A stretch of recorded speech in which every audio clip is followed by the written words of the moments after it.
번째로 메타버스 고객 경험과 일의 미래라는 주제로 강연을 해주실 LG U+ 서비스 인사이트 팀 이상엽 책임님을 모셔보도록 하겠습니다. 박수로 환영해 주시죠.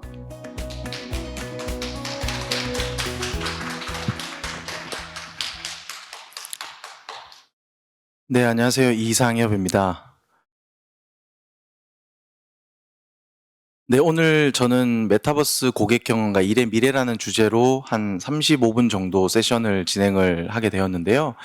저는 LG U+에서 커스터머 익스피리언스 전략과 관련된 일을 하고 있습니다. 예를 들면 비단 메타버스 서비스뿐만 아니라 여러 가지 모바일 서비스라든지 IoT 서비스, 그다음에 TV 서비스 이런 것들을 앞단에서 고객에게 이런 서비스들이 어떤 의미가 있는지, 어떤 전략 방향을 가져야 될지를 설계하는 일을 하고 있습니다. 메타버스도 비슷한 맥락으로 해결을 할 수 있을 것 같은데요. 올해 이제 메타버스가 굉장히 큰 화두고 전 산업에 영향을 주는 굉장히 크리티컬한 어떤 키워드가 이제 되었는데요. 지금 U+에서도 가상 오피스라는 서비스를 준비를 하고 있습니다. 지금 마이크로소프트라든지 페이스북에서도 이제 가상 오피스와 관련된 서비스를 준비를 하고 있는데요. U+에서도 가상 오피스 메타버스 플랫폼을 준비를 하고 있고 해당 아마 기사에서도 몇 가지 찾아볼 수가 있을 텐데요. 해당 서비스를 처음에 이제 본격적으로 개발을 진행을 하기 전에 고객 관점에서 우리의 그 가상 오피스 메타버스 가상 오피스는 어떤 전략을 가져가야 될지 고객 측면에서 이런 것들을 설계를 진행을 하고 있는 상태고요. 오늘 그거에 대한 내용과 최근에 화두가 많이 됐던 메타버스에 대한 그 내용을 말씀을 드리도록 하겠습니다. 네, 메타버스에 대한 정의라든지 이런 것들은 많이 들어보셨을 것 같고요. 제가 생각했을 때 이 실제 프로젝트를 진행을 하면서 메타버스 현상이라든지 메타버스의 어떤 패러다임이 어떤 의미를 가지는지에 대해서 좀 말씀을 드리고요. 두 번째는 제가 실제 진행을 했었던 가상 오피스와 관련된 어떤 시장 트렌드라든지 진행하면서 느꼈던 레슨 앤 런을 말씀을 드리도록 하겠습니다. 네, 메타버스에 대해서는 아마 정의를 많이 들어보셨을 것 같아요. 하지만 이제 이 메타버스 정의와 관련된 어떤 담론들은 학계에서 아니면 어떤 기구에서 정의를 내리지 못했기 때문에 전부 다 이해관계자, 생태계 내에 있는 이해관계자들이 각자의 상황과 전략 방향에 따라서 또는 마케팅적 어떤 관점에 따라서 이것이 메타버스다라고 이제 얘기를 하고 있는 상황이고요. 그렇기 때문에 말씀드리고 싶은 것은 여러 가지 엔비디아의 젠슨 황이라든지 팀 스윈 이런 분들이 많이 정의를 하고 있지만 그런 것들에 대해서 내용이 가지고 있는 함의를 조금 파악을 하는 게 좋을 것 같고요. 정의 자체에 대해서 이것만이 정의다. 왜냐하면 실제 이게 인터넷 3.0이라고도 불려지는 것처럼 인터넷이 처음 나왔을 때도 그랬던 것처럼 초기에는 인터넷이라고 하는 게 텍스트의 어떤 전달 수단이었잖아요. 근데 지금은 미디어도 보고 실시간 방송도 하고 3D 어떤 작업들도 하고 뭔가 이제 모빌리티 서비스도 있는 것처럼 완전히 초기 시장과 굉장히 다른 모습을 띠고 있습니다. 메타버스도 마찬가지라고 생각이 되고 있고요. 구루들이 얘기하고 있는 메타버스 정의에 들어가 있는 내용들을 함의를 이해를 하시면 될 것 같고, 다만 이제 메타버스라고 하는 초기 시장에 진입을 하고 있기 때문에 다양한 해석들이 있을 수가 있다 정도로 이해를 하시면 될 것 같습니다. 보통 이제 미래를 얘기를 하기 위해서 과거를 많이 얘기를 하기도 하는데요. 실제로 IT 버블이라고 하는 이제 2000년대 초반 국내도 마찬가지로 그 코스닥 시장에서 큰 버블이라고 하면 버블들이 있었죠. 미국도 마찬가지입니다. 하지만 여기서 이제 중요한 부분은 그 큰 패러다임이 넘어갈 때 버블이라고 하면서 비난을 할 수도 있겠지만 결국은 메타버스 패러다임 속에서 진짜 메타버스 서비스 또는 진짜 고객 관점의 어떤 플랫폼이라든지 이런 것들은 결국은 살아남을 것이다라는 얘기를 좀 드리고 싶고요. 실제로 아마존이랑 빅테크 기업인 구글도 마찬가지였습니다. 그래서 이제 메타버스가 하이프 사이클로 봤을 때 지금은 제가 생각했을 때 이 기대감의 어떤 정점이라고 생각이 되고 슬슬 버블들이 빠지는 시점도 오게 될 텐데요. 결국은 어떤 트렌드를 단순하게 따라가기보다는 좀 고객 관점으로 진짜 자사의 어떤 전략 방향에 따라서 진입을 하는 게 좋을 것 같다는 말씀을 드리고요. 사실 메타버스라는 용어가 닐 스티븐슨의 소설에서 나온 거는 다들 알고 계실 거예요. 최근에 닐 스티븐슨이 SBS D 포럼에서 이제 이런 말씀을 이제 얘기를 해주셨죠. 메타버스가 무엇이냐는 질문에 대해서 사실은 정의를 뭔가를 내리기보다는 메타버스의 단편적인 조각들을 이미 사용을 하고 있다라고 얘기를 하셨어요. 사실은 메타버스라는 용어 그리고 아바타라는 용어를 처음 만든 어떤 작가 또는 이제 퓨처리스트인데요. 이제 그분도 말씀을 하시는 게 메타버스가 어떤 다양한 서비스 쪽에서 조금씩 그런 어떤 조각들을 관련된 요소들이 나오고 있다라고 이제 얘기를 해주셨고요. 그리고 최초의 메타버스 서비스라고 알고 있는 그 세컨 라이프의 창업자인 필립 로즈테일은 좀 다른 관점에서 이제 얘기를 했는데 기존의 인터넷이 혼자만의 공간이었다면 사회적인 공간으로 만드는 것이다라고 이제 이야기를 했었습니다. 그래서 여기서 이제 말씀을 드리고 싶은 거는 기존에 이제 어쨌든 저희가 페이스북이나 유튜브 이런 SNS들도 있지만 페이스북은 사실은 이제 SNS의 대표격이죠. 그래서 사실은 인터넷에서 우리가 소셜리한 어떤 여러 가지 활동들을 많이 하고 있지만 이 필립 로즈테일도 이야기를 하는 것은 기존의 인터넷 대비 조금 더 우리가 사회적인 활동들을 할 수 있고 그런 의미를 이제 얘기를 해드리는 거고요. 오늘 이제 참여를 하고 계시는 여러 가지 회사들이 많이 있을 텐데 그게 어떤 혼자만 하는 서비스일 수도 있고 그리고 같이 할 수 있는 서비스들이 또 있을 것입니다. 그래서 최근에 또 트렌드 중에 하나가 커뮤니티 서비스를 어떻게 구축하고 찐팬을 어떻게 만들고 팬덤을 어떻게 만들고 이제 이런 것들이 큰 화두가 되어 있는데요. 그런 것들도 뭐 부캐, 멀티 페르소나라는 측면에서 하나의 이제 그 메타버스 요소를 좀 활용을 할 수 있을 것 같고요. 그래서 오늘 좀 말씀을 드리고 싶은 거는 이 사회적인 공간이라고 했던 부분이 어떤 것들이 있는지를 좀 말씀을 드리겠습니다. 오늘 뭐 선행 기술이라든지 IT 회사들이라든지 그런 어떤 기술 위주의 회사들이 많이 참석을 하신 걸로 알고 있는데요. 저는 단순하게 기술 자체에 대한 이야기보다도 이 기술이 고객들에게, 사람들에게, 소비자들에게 어떤 의미 있는 경험을 제공해 줄 수 있을지에 대해서 그리고 그 안에 들어가 있는 맥락을 조금 말씀을 드리겠습니다. 일단 메타버스가 가지고 있는 세 가지 맥락을 좀 말씀을 드리고 싶은데요. 첫 번째는 사회적인 연결이라고 먼저 말씀을 드리고 싶습니다. 우리가 이제 쿠팡에서 물건을 구매를 하거나 아마존에서 이제 물건을 구매를 할 때는 사실은 효율성에 기반한 어떤 UX 설계가 이제 되어 있다라고 저는 생각을 하는데요. 왼쪽에 화면을 보시면 좌측에 이제 트리 구조로 이제 상품의 카테고리가 분류가 되어 있고 그 다음에 이제 최저가에 대한 정보를 얼마나 빨리 취득할 수 있느냐, 캐치할 수 있느냐, 접근성이 좋으냐 이제 이런 관점으로 기존의 UX는 평면상에서 설계가 되어 있다라고 한다면 이게 이제 메타버스 세상으로 넘어오면서 어떤 사회적인 연결을 주기 위해서 예를 들어 3D 그래픽이라든지 어떤 감각적인 어떤 이런 분들을 공간감을 주고자 하는 어떤 요소들을 이제 많이 활용을 할 수가 있는데요. 그래서 뭐 단순하게는 VR, AR 글래스를 쓰고 가상 공간에서 이제 어떤 뭐 같이 오브젝트를 돌려본다거나 실험을 한다거나 소통을 한다거나 이제 이럴 수도 있고요. 쇼핑으로 예를 들자면 예를 들어서 뭐 VR, AR 그 글래스를 쓴다거나 아니면은 가상 공간에 들어갔다 하더라도 저희가 효율성만 따진다면 사실은 백화점까지 가지 않고 그다음에 아울렛을 가지 않고 이제 뭐 쿠팡이라든지 이런 사이트에서 구매를 하겠죠. 하지만 저희가 백화점을 가고 아울렛을 가는 이유는 요즘 트렌드가 어떤지 다른 사람들 구경도 하고 뭐 그 사이에 이제 오고 가는 어떤 뭐 요즘 사람 많이 몰려 있는 어떤 상품들은 어떤 건지 인기 있는 상품들은 뭔지 뭐 이런 것들을 쇼핑하는 경험을 가지기 위해서 이제 그런 진행을 하는데 실제 착용을 해볼 수도 있을 것 같고요. 그래서 그런 사회적인 연결 그리고 실제 뭐 몰입감 있는 경험이 이제 메타버스가 가지고 있는 고객 경험 중에 이제 하나라고 생각을 하고요. 두 번째는 아까 사회적인 경험 그리고 사회적인 연결을 제공을 하기 위해서 저는 Z축이라고 하는 거를 지금 메타버스라는 패러다임에서 사용을 적극적으로 하고 있다라고 생각을 합니다. 이제 웹 1.0, 웹 2.0이 기존에 이제 텍스트 그리고 2.0에서는 2차원이죠. 이미지, 영상 이었다면 3.0에서는 이제 앞서 말씀드렸던 것처럼 Z축 그리고 공간감이라고 하는 게 하나의 새로운 요소로 부여가 됨으로써 이 공간 안에서 기존에는 하나의 어떤 정보, 인포메이션, 텍스트, 이미지들이 전달을 제대로 했고 그 받는 사람이 제대로 받았느냐, 그리고 그런 것들을 잘 주고 받았느냐, 그리고 그런 정보의 전달이 실제 우리가 삶을 살아감에 있어서 현실의 고객 경험이 얼마나 베네핏을 줬고 도움을 줬고 이제 이런 고객 경험의 어떤 스코프라고 생각을 한다면 웹 3.0이라고 불리는 메타버스는 이 인터넷의 경험이 그 디지털 라이프에서의 경험이 실제 생활에 어떤 기여를 하는 게 아니고 또 다른 하나의 가상 세계라고 존재를 하고 기존의 실제 생활과 유기적으로 이제 주고받는다고 생각이 되어지고요.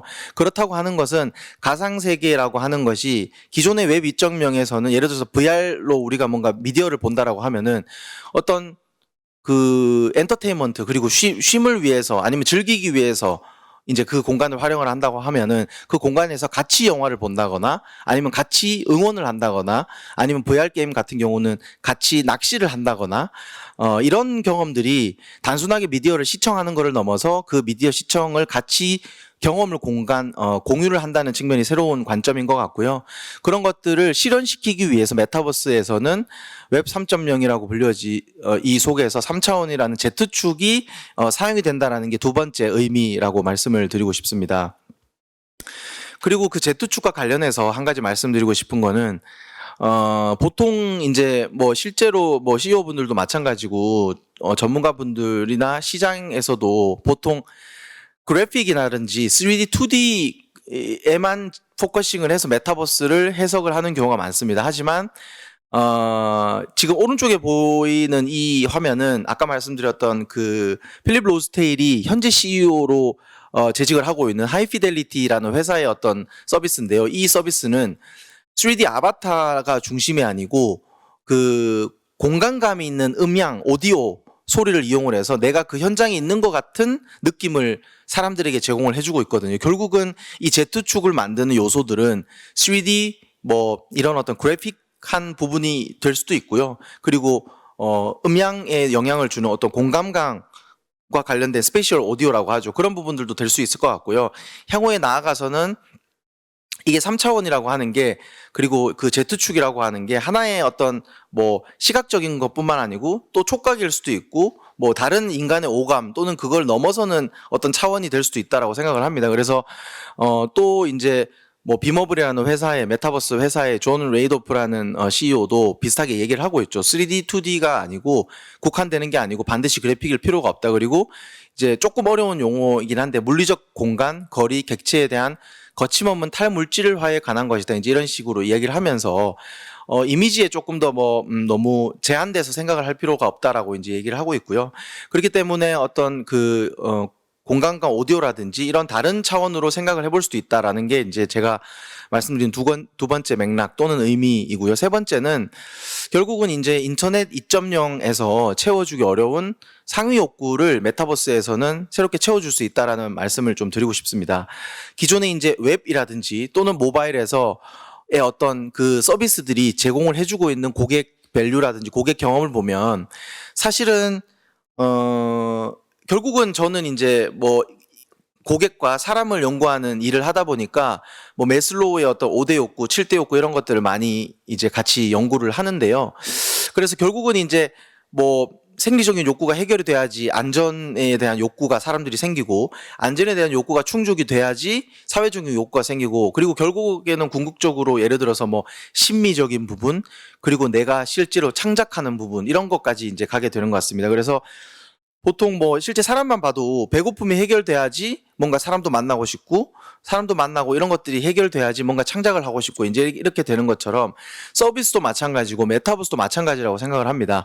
다만 메타버스도 일단 모바일 서비스도 어떤 안전을 도와주거나 사회적인 걸 도와주거나 이런 서비스들도 있는 것처럼 메타버스도 이 좀 더 그 밑에 단에 있는 서비스를 제공을 할 수도 있지만 조금 더 근본적으로는 Z축이라든지 사회적인 경험이라고 하는 부분이 가지고 있는 속성 때문에 예를 들어서 어떤 존경의 욕구라든지 자아 실현의 욕구를 충족하게끔 애초에 구조적으로 이제 만들어졌다라고 좀 말씀을 드리고 싶습니다. 예를 들면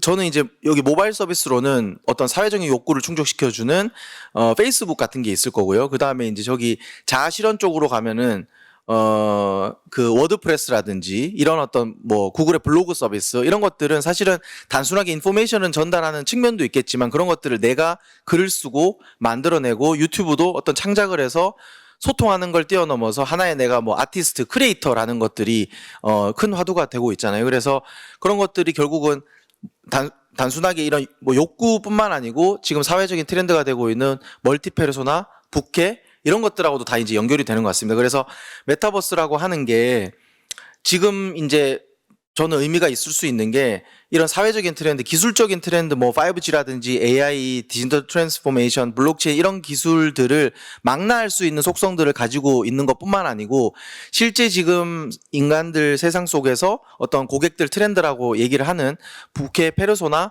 그다음에 창작에 대한 욕구, 그다음에 뭐 요즘은 또 엔잡러 이런 것들도 있잖아요. 그런 것들이 트렌드적으로도 맞기 때문에 이제 그 맥락이 있다라고 말씀을 드리고 싶고, 그리고 이제 로블록스나 마인크래프트 같은 경우는 유튜브보다도 훨씬 더 창작의 영역이 많이 보장이 되어 있죠. 그래서 유튜브 같은 경우는 단순하게 어떤 유튜브가 설계해 놓은 어떤 광고 시스템에 대한 베네핏을 창작자들한테 제공을 해주고 있다면 로블록스 같은 경우는 내가 실제 어떤 그 안에 게임이라든지 오브젝트들을 만들어서 실제 거래를 할 수 있는 것까지, 그래서 그런 것들이 실제적으로 어떤 고객 경험 측면에서 자아 실현을 도와주고 있고, 그리고 비즈니스적인 측면에서도 새로운 어떤 개개인이 하나의 비즈니스를 만들 수 있는 구조를 제공을 하고 있다. 구조적으로 그런 부분들을 조금 말씀을 드리고 싶고요.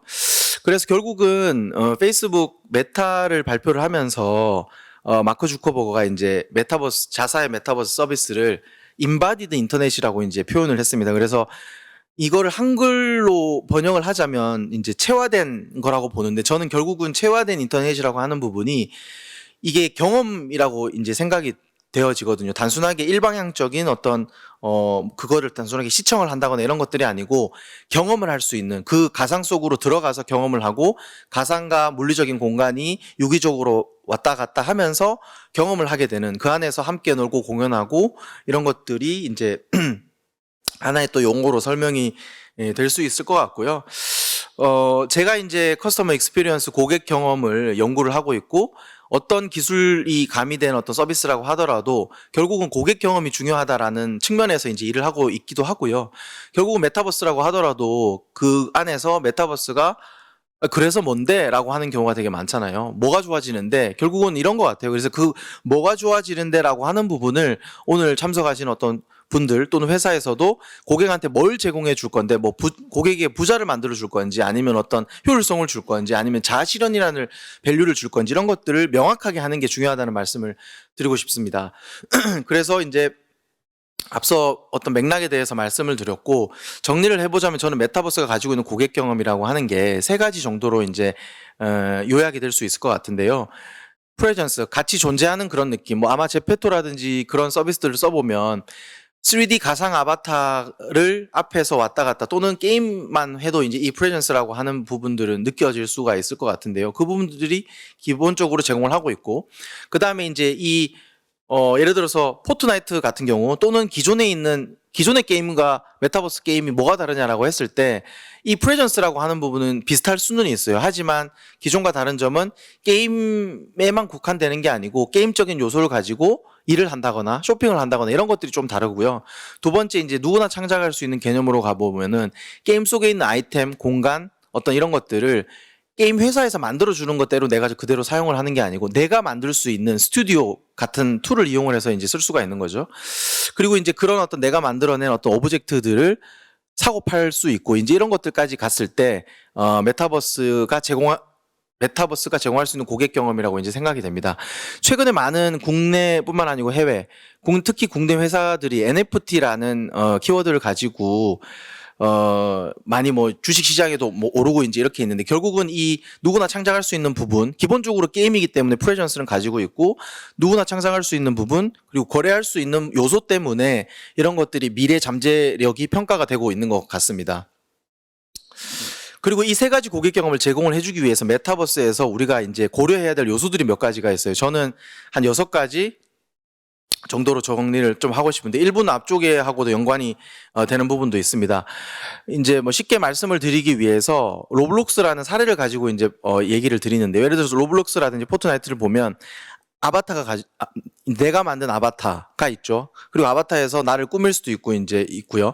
그리고 이제 제페토 같은 경우는 제가 알기로는 처음에는 공간적인 개념보다는 아바타 자체 제페토 서비스가 스노우 서비스에서 시작을 했잖아요. 사진 필터였죠. 근데 이제 그런 것들에서 공간을 제공을 해줌으로써 제페토 서비스가 됐던 것처럼 아바타가 존재를 하고 그 다음에 공간이란 것이 존재를 하고 아바타와 공간 사이를 채워주는 어떤 오브젝트 뭐 건물이 될 수도 있고 아이템이 될 수도 있고 오브젝트들이 될 수 있겠죠.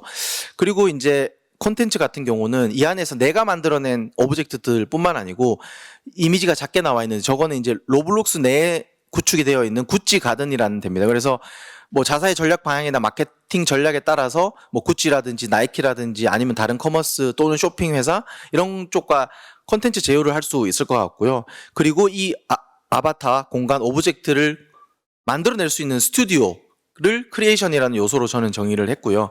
그 크리에이션 결과물들을 주고받을 수 있는 로블록스에서는 로벅스라는 어떤 화폐를 이제 사용을 하는데 그 안에서 새로운 경제 시스템을 하나의 요소로 가져갈 수 있고 그것으로 인해서 새로운 어떤 가상 공간에서의 경험, 현실에도 영향을 주는 경험이라고 저는 이제 정리를 6가지 정도로 하고 싶습니다.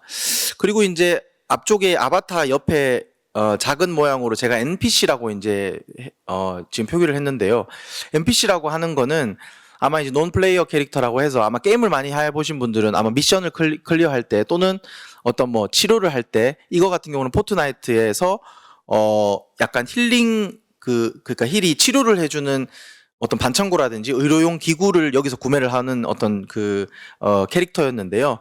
그래서 플레이를 도와주는 조력자 역할을 하고 있습니다. 이제 이거를 언급을 하는 이유는 아까 메타버스라고 하는 게 게임에만 국한되어 있는 게 아니고 전 산업에 뭐 의료, 헬스케어, 가상 오피스, 커머스 이런 쪽에 있지만 이 NPC라는 캐릭터를 AI를 굉장히 적극적으로 잘 활용을 한다면 개인화된 서비스를 제공을 할 수가 있습니다. 예를 들어서 그게 어떤 교육 서비스라고 하면은 이 사람의 수준에 맞춰서 시험 문제를 출제를 한다거나 아니면 피드백을 줄 수가 있고 이런 어떤 커스터마이징된 어떤 서비스를 제공을 할 수 있다. 또는 그게 뭐 음악 서비스라고 하면은 또 음악 나름대로의 어떤 커스터마이징된 서비스. 그리고 가상 오피스라고 하면은 내 일하는 어떤 스케줄에 맞게끔 어떤 AI NPC를 이용을 할 수가 있을 것 같고요. 그래서 이 메타버스 서비스를 구축을 할 때 자사의 고객 경험을 들여다보시고 뭔가 커스터마이징된 거, 뭔가 최적화해줘야 되는 거를 쓸 때 NPC라는 부분을 사용을 할 수가 있을 것 같습니다. 그 고객 경험과 관련해서 몇 가지 이제 예시를 드리면 뭐 너무 많죠. 근데 실제감 중에서도 예를 들어서 팬 아티스트 경험의 변화가 좀 있을 것 같습니다. 그래서 기존에 뭐 BTS 콘서트 같은 경우도 온라인에서 많이 진행을 하고 있는데 이거 같은 경우는 그 아리아나 그란데였던 것 같아요. 그 안에서 실제 게임 단순하게 예전에는 유튜브에서 온라인 콘서트를 진행을 한다라고 하면은 지금은 게임적인 요소를 이용을 해서 예를 들어서 뭔가 밴드를 나눠져 있다면 밑에 있는 화면 같은 경우는 팀을 나눠서 응원을 한다거나 뭔가 클릭을 함으로써 응원을 한다거나 아니면은 뭔가 풍선 같은 걸 맞추면서 이 아리아나 그란데 같은 경우는 공간을 막 이동하면서 이제 콘서트를 즐기는 장면이었었고요. 그리고 이제 그런 새로운 어떤 그 콘서트 경험 그리고 두 번째는 콘서트 경험뿐만 아니고 이게 다른 뭐 교육이라든지 가상 오피스라든지 커머스라든지 같이 뭔가 해야 되는 일에 있어서 표현을 쉽게 할 수 있고 다양한 상호작용을 할 수 있게 하는 또 부분들이 있을 것 같습니다. 그리고 이제 세 번째는 또 그 안에서 우연하게 실제로 페이스북 같은 경우는 사실은 실시간이긴 하지만 그쪽에 올린 저희가 피드를 볼 때는 과거에 어떤 사람이 올린 글을 현재 내가 이제 보는 거잖아요. 그래서 리얼타임으로 사람들이 만날 수 있진 않고 그리고 오늘 저희 같은 경우도 리얼타임으로 이제 있긴 하지만 어떤 표정인지 이런 것들을 알 수는 없잖아요. 그래서 아바타를 제공해 주는 것만 해도 이 사람들이 같이 한 공간에 있다라는 느낌을 이제 제공을 해줄 수 있고 그것으로 인해서 우연한 만남을 가능하게 하는 부분이 있거든요. 저 같은 경우도 이 위에 있는 서비스 같은 경우는 해외 서비스인데 들어갔다가 거기서 일하는 사람들을 우연히 만나고 뭐 보스턴에 일하는 사람 또는 뭐 유럽에서 일하는 사람을 만나서 같이 이제 메타버스에 대해서 이야기를 했던 거를 제가 캡처를 했던 거고요. 그리고 이제 교육 쪽으로 가보면 이거는 이제 호두 잉글리시라는 서비스인데 개인의 성장을 도와주는 측면에서 NPC라는 부분을 활용을 할 수가 있을 것 같습니다. 그리고 이제 요것도 로블록스 같은 경우는 아까 두 번째 그 고객 경험으로 봤을 때 누구나 창작할 수 있는 부분인데 요것도 이제 예시로 설명을 드리면 로블록스가 요번에 개발자 회의에서 옷을 레이어드 할 수 있는 기존에 이제 단순하게 옷을 착용하는 것으로 그쳤다면 옷을 여러 겹을 입을 수가 있잖아요. 그리고 이제 뭐 4등신, 8등신 이런 것들도 또 실제 상황에 맞게끔 구체적으로 조금 더 다양하게 크리에이션 할 수 있는 기능들을 제공을 해주고 있다라는 측면에서 이런 스튜디오 역할에 대한 그 역할도 되게 중요하다라고 말씀을 드릴 수 있을 것 같고요. 그리고 세 번째 같은 경우가 이제 뭐 디센트럴랜드라든지 샌드박스 이제 이런 서비스에서 보이는 것처럼 뭐 아이템 그리고 NFT를 통한 어떤 예술 작품 이런 것들도 거래할 수 있고 실제 부동산도 거래를 할 수 이제 있죠. 그래서 이거는 아마 향후 비즈니스 모델이라든지 실제 커머스적인 부분 이런 부분하고도 이제 영향을 많이 새로운 고객 경험 측면에서 제공을 할 수 있을 것 같고 그래서 거래할 수 있는 새로운 고객 경험의 예시로 제가 이제 요거를 가져와 봤고요. 그리고 이제 뭐 이거 같은 경우는 좀 약간 우스꽝스러운 이미지인데 엑스 인피니티라고 하는 플레이 투 원으로 이제 대표가 되는 게임 중에 하나입니다. 그래서 거래할 수 있는 어떤 메타버스 사례 중에 이제 하나고요. 여기 보면은 이게 아마 동남아의 한 지역으로 알고 있는데 다큐멘터리인 걸로 알고 있는데요. 저희는 단순하게 이제 코인 같은 경우를 뭐 이제 투자 목적으로 하고 있지만 이 사람들은 실제 생계 활동을 위해서 실제 진행을 하고 있거든요. 그렇기 때문에 우측에 보이는 이미지에서 보시는 것처럼 그 홍수가 났는데도 돈을 벌기 위해서 이제 게임을 하고 있죠. 그래서 실제로 그 뭐 실버 세대들이라든지 직장을 잃으신 분들이 이 게임을 통해서 생활비를 많이 벌고 있다라고 알고 있습니다. 그리고 이제 요 같은 경우는 제가 이제 예시로 하나 가져왔는데요. 오늘의 집 홈페이지를 가보면 실제 이런 어떤 가상 인테리어라는 서비스는 하고 있어요. 그래서 만약에 내가 메타버스 서비스를 구축을 한다면 어떻게 할 수 있을까를 좀 고민을 해봤을 때 이런 공간에서 실제 공간처럼 아바타를 부여를 하고 같이 집들이를 할 수 있겠다라는 생각이 들어서 예시로 조금 가지고 왔습니다.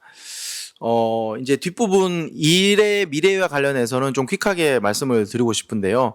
이제 지금도 저희가 이제 온라인으로 그 지금 소통을 하고 있지만 올해 또는 작년부터 저희가 계속 재택근무를 했었잖아요. 근데 재택근무를 하면서 이제 느껴지는 어려움들이 예를 들어서 회의를 하려면 링크도 만들어야 되고 그걸 전달을 해야 되고 이메일에서 다시 또 클릭을 해야 되고 또 안 온 사람 있으면은 다시 또 연락을 해야 되고 이런 귀찮음이 있잖아요. 그리고 개인의 얼굴이 노출이 되다 보니까 줌 피로 같은 것들이 이제 발생을 하고 있습니다. 그래서 이제 몇 가지 사례를 말씀을 드리면서 새로운 고객 경험도 얘기를 드리고 그 회사의 전략도 조금 얘기를 드리고 싶은데요.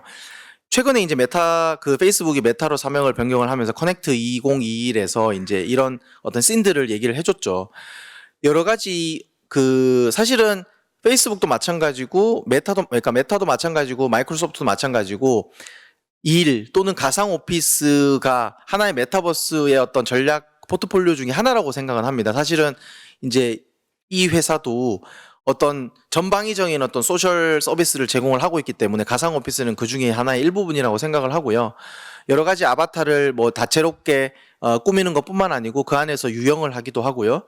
그 다음에 이제 특히 저는 페이스북 같은 경우는 오큘러스를 인수를 하면서 이미 오래전부터 이런 어떤 지향점을 가지고 있다고 생각을 하는데 우측 하단에 보시면 이게 그 가상 공간 VR 속에서 워치를 이용을 해서 현실 세계에 있는 사람하고 소통을 하고 다시 여러 가지 VR 기기, 워치 기기 이런 디바이스들끼리 연동을 굉장히 심리스하게 하는 전략을 가지고 있다라고 생각을 합니다. 그래서 가지고 있는 에셋 또는 인프라가 이제 그런 부분들이 있고 그 다음에 하나의 어떤 메타버스 월드라고 해야 될까요? 메타의 메타버스 전략은 그런 어떤 디바이스 기기를 자유롭게 넘나들고 그 생태계 자체를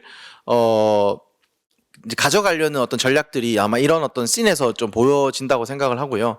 마이크로소프트 같은 경우는 기존의 그 메시 또는 팀즈라는 강력한 어떤 가상 오피스 플랫폼이 있는데 그런 쪽에서 이제 할 수 있는 부분들을 조금씩 이제 진화를 하는 것 같습니다. 여기 같은 경우도 그 가상 아바타를 이용을 해서 어떤 그 프라이버시 부분을 해소를 하고 있고 실제 AI 기술 같은 걸 이용을 해서 실시간 번역을 해준다거나 이제 이런 전략들을 취하고 있습니다. 그리고 이제 직방이 최근에 직방 같은 경우는 그 기존에 이제 뭐 부동산 관련된 어떤 서비스를 가지고 있는 회사인데 거기에서 메타버스 자체 메타버스를 구축을 했죠.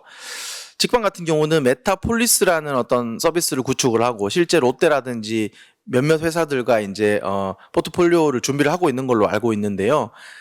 여기서 이제 말씀드리고 싶은 부분은 똑같은 워크플레이스, 가상 오피스라고 하지만 각각의 회사들이 타겟팅을 하고 있는 고객들 또는 각각의 회사들의 어떤 전략 방향에 따라서 조금씩 다르다는 것을 말씀을 드리려고 합니다. 예를 들어서 메타폴리스 같은 경우는 그 기본적으로 이 가상 공간 속에서도 임대 사업을 하려고 하는 것처럼 저는 좀 생각이 되는데요. 실제로 좌측에 보이는 건물에서 몇 층에서 몇 층까지는 롯데에 임대를 해준다거나 또는 몇 층에서 몇 층까지는 실제 직방 회사 임직원들이 쓰고 있고 그렇기 때문에 건물이라는 어떤 뭐 이미지도 굉장히 중요한 것 같고요. 그 다음에 출근을 하는 과정들도 이제 여기에는 사용을 하고 있죠. 하지만 게더타운 같은 경우는 출근을 하는 모습이라든지 이런 것들은 제공을 하고 있지 않잖아요. 그래서 그런 것들이 아마 단순하게 이미지적인 부분도 있을 것 같고요. 대신에 어떤 아바타라든지 이런 것들은 조금 뭐 귀여운 이미지 그리고 얼굴을 실시간으로 보여주는 거를 좀 강조를 한 것 같아요. 예를 들어서 물론 카메라는 켜고 끄고 할 수는 있지만 아까 팀즈, MS 마이크로소프트 같은 경우는 아바타 얼굴을 통해서 개인의 어떤 표정에 대한 프라이버시를 존중하는 부분으로 이제 진화를 했다면 메타폴리스는 조금 다른 부분으로 진화를 하고 있는 것 같고요. 결국은 가상 임대 서비스와 관련된 방향으로 거기에 맞는 타겟 고객에 맞는 전략 방향으로 메타버스에 대한 어떤 요소들을 활용을 하고 그거에 대한 고객 경험을 정의를 하고 서비스를 만들어 가고 있는 것으로 이제 생각이 됩니다. 그리고 게더타운 같은 경우도 조금 다르죠. 이제 뭐 애초에 이 게더타운이 시작이 된 계기가 작은 어떤 게임 서비스를 진행을 했던 친구들이 만든 회사로 알고 있는데요. 여기에서 이제 메타버스 가상 오피스가 가지고 있는 고객 경험적인 측면은 아까 말씀드렸던 것처럼 기존의 구글 미트라든지 팀즈 그 다음에 이제 줌으로 이제 저희가 회의를 하려면 재택근무를 하면서 회의가 많이 늘어진 것도 되게 필요한 일이고 그 다음에 프라이버시도 되게 필요한 일이고 저 같은 경우는 스몰 챗 같이 가볍게 얘기를 하기가 굉장히 힘든 것 같아요. 그리고 팀장님들 같은 경우는 1대1 면담 같은 거를 진행을 하는데 1대1 면담을 줌이나 구글 미트로 하고는 있지만 굉장히 어려운 부분이 있고 근데 이제 게더타운 같은 경우는 항상 그 자리에 나의 어떤 또 다른 분신 같은 아바타가 있기 때문에 항상 그 사람들이 어디에 있는지 어떤 일을 하고 있는지 이런 것들을 이제 알 수가 있는 부분이 있고요. 그리고 그런 것으로 인해서 회의 절차가 간소화 always on 접속 커넥티드를 하고 있기 때문에 그리고 그것만을 그 속에서 이제 일을 같이 뭐 20명, 30명 일을 하는 것만으로 소속감, 친밀감이 생기고 그 다음에 이제 실제감은 당연한 부분이고요. 그 안에 아바타를 어떻게 꾸미고 표정을 어떻게 하는 거에 따라서 인터랙션까지도 할 수 있다. 이제 이런 새로운 고객 경험을 제공을 해주고 있다라고 좀 말씀을 드리고 싶고요. 또 한 가지 저가 이제 개인적으로 흥미롭게 보는 가상 오피스 서비스 중에 하나인데요. 소웍이라는 서비스입니다. 여기 보시면은 그 아까 앞서 보여드렸던 그 게더타운이 이런 이미지였다면 소웍은 이제 이런 이미지예요. 그래서 여기 보면은 영어로 그 웹사이트에 들어가 보면 Where great teams love to hang out. 그러니까 가상 오피스가 우리가 현재 저희들도 일을 하고 있고 회사에 가서 일을 하고 있지만 일이 왜 재미있으면 안 돼? 일이 왜 회사라는 공간이 왜 즐거운 공간이면 안 돼라는 것에 어떤 근본적으로 질문을 하고 있습니다. 그래서 그러면 그런 전략 방향들을 가지고 있다면 그거에 맞게끔 UX라든지 아바타라든지 이런 것들이 설계가 돼야 되겠죠. 그래서 이 소웍이라는 서비스도 보면 일단은 굉장히 색감도 굉장히 화려하고요. 그리고 게더타운이 2D 정도의 어떤 그래픽이었다면 여기 같은 경우는 2.5D 그리고 아바타도 한 3등신, 4등신 정도가 되기 때문에 동작을 다양하게 표현을 할 수가 있습니다. 예를 들면 뒤에서 보시는 것처럼 일단은 그 공간에 대한 구성이 훨씬 더 자유롭게 꾸밀 수가 있고요. 그 다음에 또 좌측 하단에 보시면 단순하게 게더타운 같은 경우는 하트 모양, 어떤 뭐 응원하는 모양 이 정도였다면 졸리는 모습, 그 다음에 황당한 표정, 그 다음에 화가 나는 표정, 뭐 예를 들어서 클라이언트가 나한테 되게 엄한 일을 시켰을 때 되게 황당하다 이런 일들을 하고 있잖아요. 표현을 많이 하잖아요. 그래서 이제 이런 것들까지도 하고 또 우측 상단에 있는 부분은 실제 저 그 카페테리아 같은 공간에서 우버 이츠 같은 서비스를 통해서 이제 물론 모바일을 통해서 서비스를 제공할 수도 있지만 그 공간 내에서 실제 음식을 주문하고 쇼핑을 할 수 있고 이제 이런 것들을 제공을 하고 있습니다. 그리고 이제 우측 하단 같은 경우는 그 가상 오피스 공간을 되게 이제 말랑말랑한 느낌으로 꾸밀 수가 있는 거죠. 나무라든지 트리라든지. 저희도 회사 가면은 내 공간을 뭐 피규어 좋아하시는 분은 피규어를 꾸미도 하고 이렇게 이제 하잖아요. 그래서 그런 것들까지 제공을 하고 있다라고 좀 말씀을 드리고 싶고요. 또 다른 버벨라라는 서비스는 또 다릅니다. 이제 여기는 조금 더 전시 컨벤션에 맞춘 어떤 공간에 대한 UX가 설계가 되어 있고요. 그리고 또 이제 좌측에 있는 부분은 아예 완전 보트를 타고 이제 여행을 할 수 있는 또 부분도 있어요. 그래서 저 같은 경우도 팀 사람들과 같이 이 서비스를 써봤는데 한 달, 두 달 동안 못 만났던 사람들을 채팅으로만 만났던 사람들을 같이 공간에서 아바타가 같이 보트를 타고 이렇게 노니까 약간 여행하는 느낌이 들더라고요. 실제감 때문에. 물론 실제 여행하는 것과 다르지만 경험에서 주는 새로운 느낌들, 소속감이라든지 이런 부분들이 좀 새로운 경험이었다. 가상 오피스라고 하더라도 좀 다르고 그리고 많은 분들이 아시는 스페이셜도 좀 다르죠. 이거는 완전히 또 아바타 자체도 나하고 되게 닮게끔 구성이 되어 있어요. 그래서 조금 더 협업에 포커싱된 서비스라고 보여지고요. 그리고 유플러스에서 준비를 하고 있는 거는 이제 뭐 기본적인 그 뭐 스몰 챗이라든지 아니면 소속감, 친밀함 그리고 저희도 2.5D로 그 구성을 하면서 조금 더 다양한 표현들이 가능하고 실제 그 가상 오피스 서비스에서 제공을 하기 힘든 이런 어떤 부분들을 제공을 하기 위해서 준비를 하고 있습니다. 그래서 실제 뭐 우측에 보면은 어떤 알람이라든지 스케줄에 맞게끔 할 일 투두리스트도 제공을 하고 있고 이런 것들이 아마 AI와 접목된 비단 메타버스뿐만 아니고 AI와 접목된 어떤 사례들이라고 생각이 되고 있고요. 그래서 좀 마무리를 하면서 이제 말씀드리고 싶은 부분은 여러 가지 트렌드도 좋지만 어떤 고객 니즈와 회사의 전략 방향에 따라서 내가 차별화된 고객 경험을 정의를 먼저 해야 될 것 같고요. 그러기 위해서는 고객들의 어떤 비헤이비어를 살펴봐야 될 것 같고 그거에 따라서 앞서 말씀드렸던 아바타 공간, 콘텐츠, 스튜디오, 가상경제 이런 것들을 적절하게 활용을 하시면 될 것 같습니다. 그래서 요 그래프는 사람들의 어떤 적응성과 기술의 진화 속도인데 기술의 진화 속도가 훨씬 빠르죠. 하지만 그 간극을 고객 관찰이라든지 아니면 사람들의 어떤 창의성이라는 걸로 메꿔 줄 수가 있을 것 같고요. 요거 같은 경우는 좀 정리를 하면서 이제 이런 어떤 새로운 패러다임이 나올 때 결국은 또 많은 기회들이 나오고 있기 때문에 오늘 오신 분들도 그 측면에서 살펴보시면 될 것 같고 결국은 메타버스라고 하는 것 이전에 그거에 대한 이해도 되게 중요하지만 현재 자사가 가지고 있는 어떤 타겟 고객을 구체화를 하고 그 사람들이 뭐가 필요한지를 구체화를 하고 그 다음에 메타버스라는 툴을 통해서 어떤 밸류를 줄 수 있는지를 고민하는 게 좋을 것 같습니다. 네, 오늘 강연은 여기로 마무리를 하도록 하겠습니다. 감사합니다. 네. 최근에 굉장히 화두가 되고 있는 메타버스 관련해서 강연을 해주셨는데요. 이상엽 책임님과 지금부터는 온라인 참가자 여러분들께서 남겨주신 질문에 대한 답변 시간을 가져보도록 하겠습니다.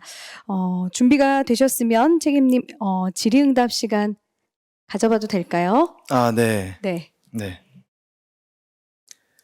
네, 여러 분들이 많이 질문을 해주셨는데 제가 조금 늦어서 한 가지 정도만 답변을 드릴 수 있도록 하겠습니다. 메타버스를 경험해 보지 못한 고객이 많을 텐데 이들을 끌어오게 할 좋은 방법은 뭐가 있을런지요? 라고 이제 질문을 해주셨는데요. 제 강연하고도 연결이 되는데 실제 나와 있는 서비스들의 아까 제가 이제 강연 말미에 메타버스 기술 또는 메타버스 요소 이런 것들도 말씀을 드렸지만 우리 회사가 지금 클라이언트로 가지고 있는 어떤 고객들을 되게 명확하게 하는 게 중요할 것 같아요. 예를 들면 이 프렌드 같은 경우는 예를 들어서 이제 뭐 밀레니얼들을 타겟으로 해서 그 가상 그 클럽하우스, 가상 클럽하우스 같은 서비스를 포지셔닝을 하고 있고요. 그다음에 제페토 같은 경우는 Z세대를 타겟팅을 하고 있고요. 로블록스 같은 경우는 또 그거보다 더 어린 Z세대를 타겟팅으로 해서 게임 서비스를 하고 있죠. 저희 같은 경우는 직장인들을 대상으로 하고 있고, 그러면 직장인들 중에서도 스타트업으로 할 거냐, 대기업으로 할 거냐, 아니면은 또 다른 특징을 가지고 있는 고객들로 할 거냐, 이제 이런 것들인데, 결국은 말씀드리고 싶은 부분은 쇼핑 서비스면 쇼핑 서비스, 그럼 쇼핑 서비스 중에서도 어떤 타겟을 내가 타겟으로 할 건지, 가상 오피스라고 하면 어떤 타겟으로 할 건지, 내가 교육 서비스라고 한다면 교육 서비스 중에서도 뭐 초, 중, 고가 있을 것이고, 초중 중에서도 뭐 저학년이 있을 고 고학년이 있을 것이고, 그런 것들이 다 단순하게 데모뿐만 아니고 라이프스타일에 따라서 되게 다양하게 나눠질 수 있잖아요. 그래서 그런 것들을 되게 뾰족하게 정의를 하고, 그 뾰족하게 정의된 타겟 고객이 무엇을 필요로 하는지를 먼저 보시는 게 좋을 것 같고요. 그걸 하기 위해서 보통 진행을 하는 방식은 고객을 직접 뭐 만나본다거나 데이터를 본다거나 이런 여러 가지 방법들이 있을 것 같습니다. 네. 답변이 되셨을지 모르겠네요. 네. 네. 강연에서도 계속해서 말씀해 주셨지만 타겟이 굉장히 중요하고 그 타겟, 그 고객에게 줄 수 있는 그 가치가 무엇인지 집중해봐라 라고 답변해 주셨는데요. 여러분들의 궁금증이 잘 해결되셨는지 모르겠습니다. 지금까지 LG U+ 서비스 인사이트 팀 이상엽 책임님과 함께 좋은 시간 가져봤습니다. 고맙습니다. 맞습니다.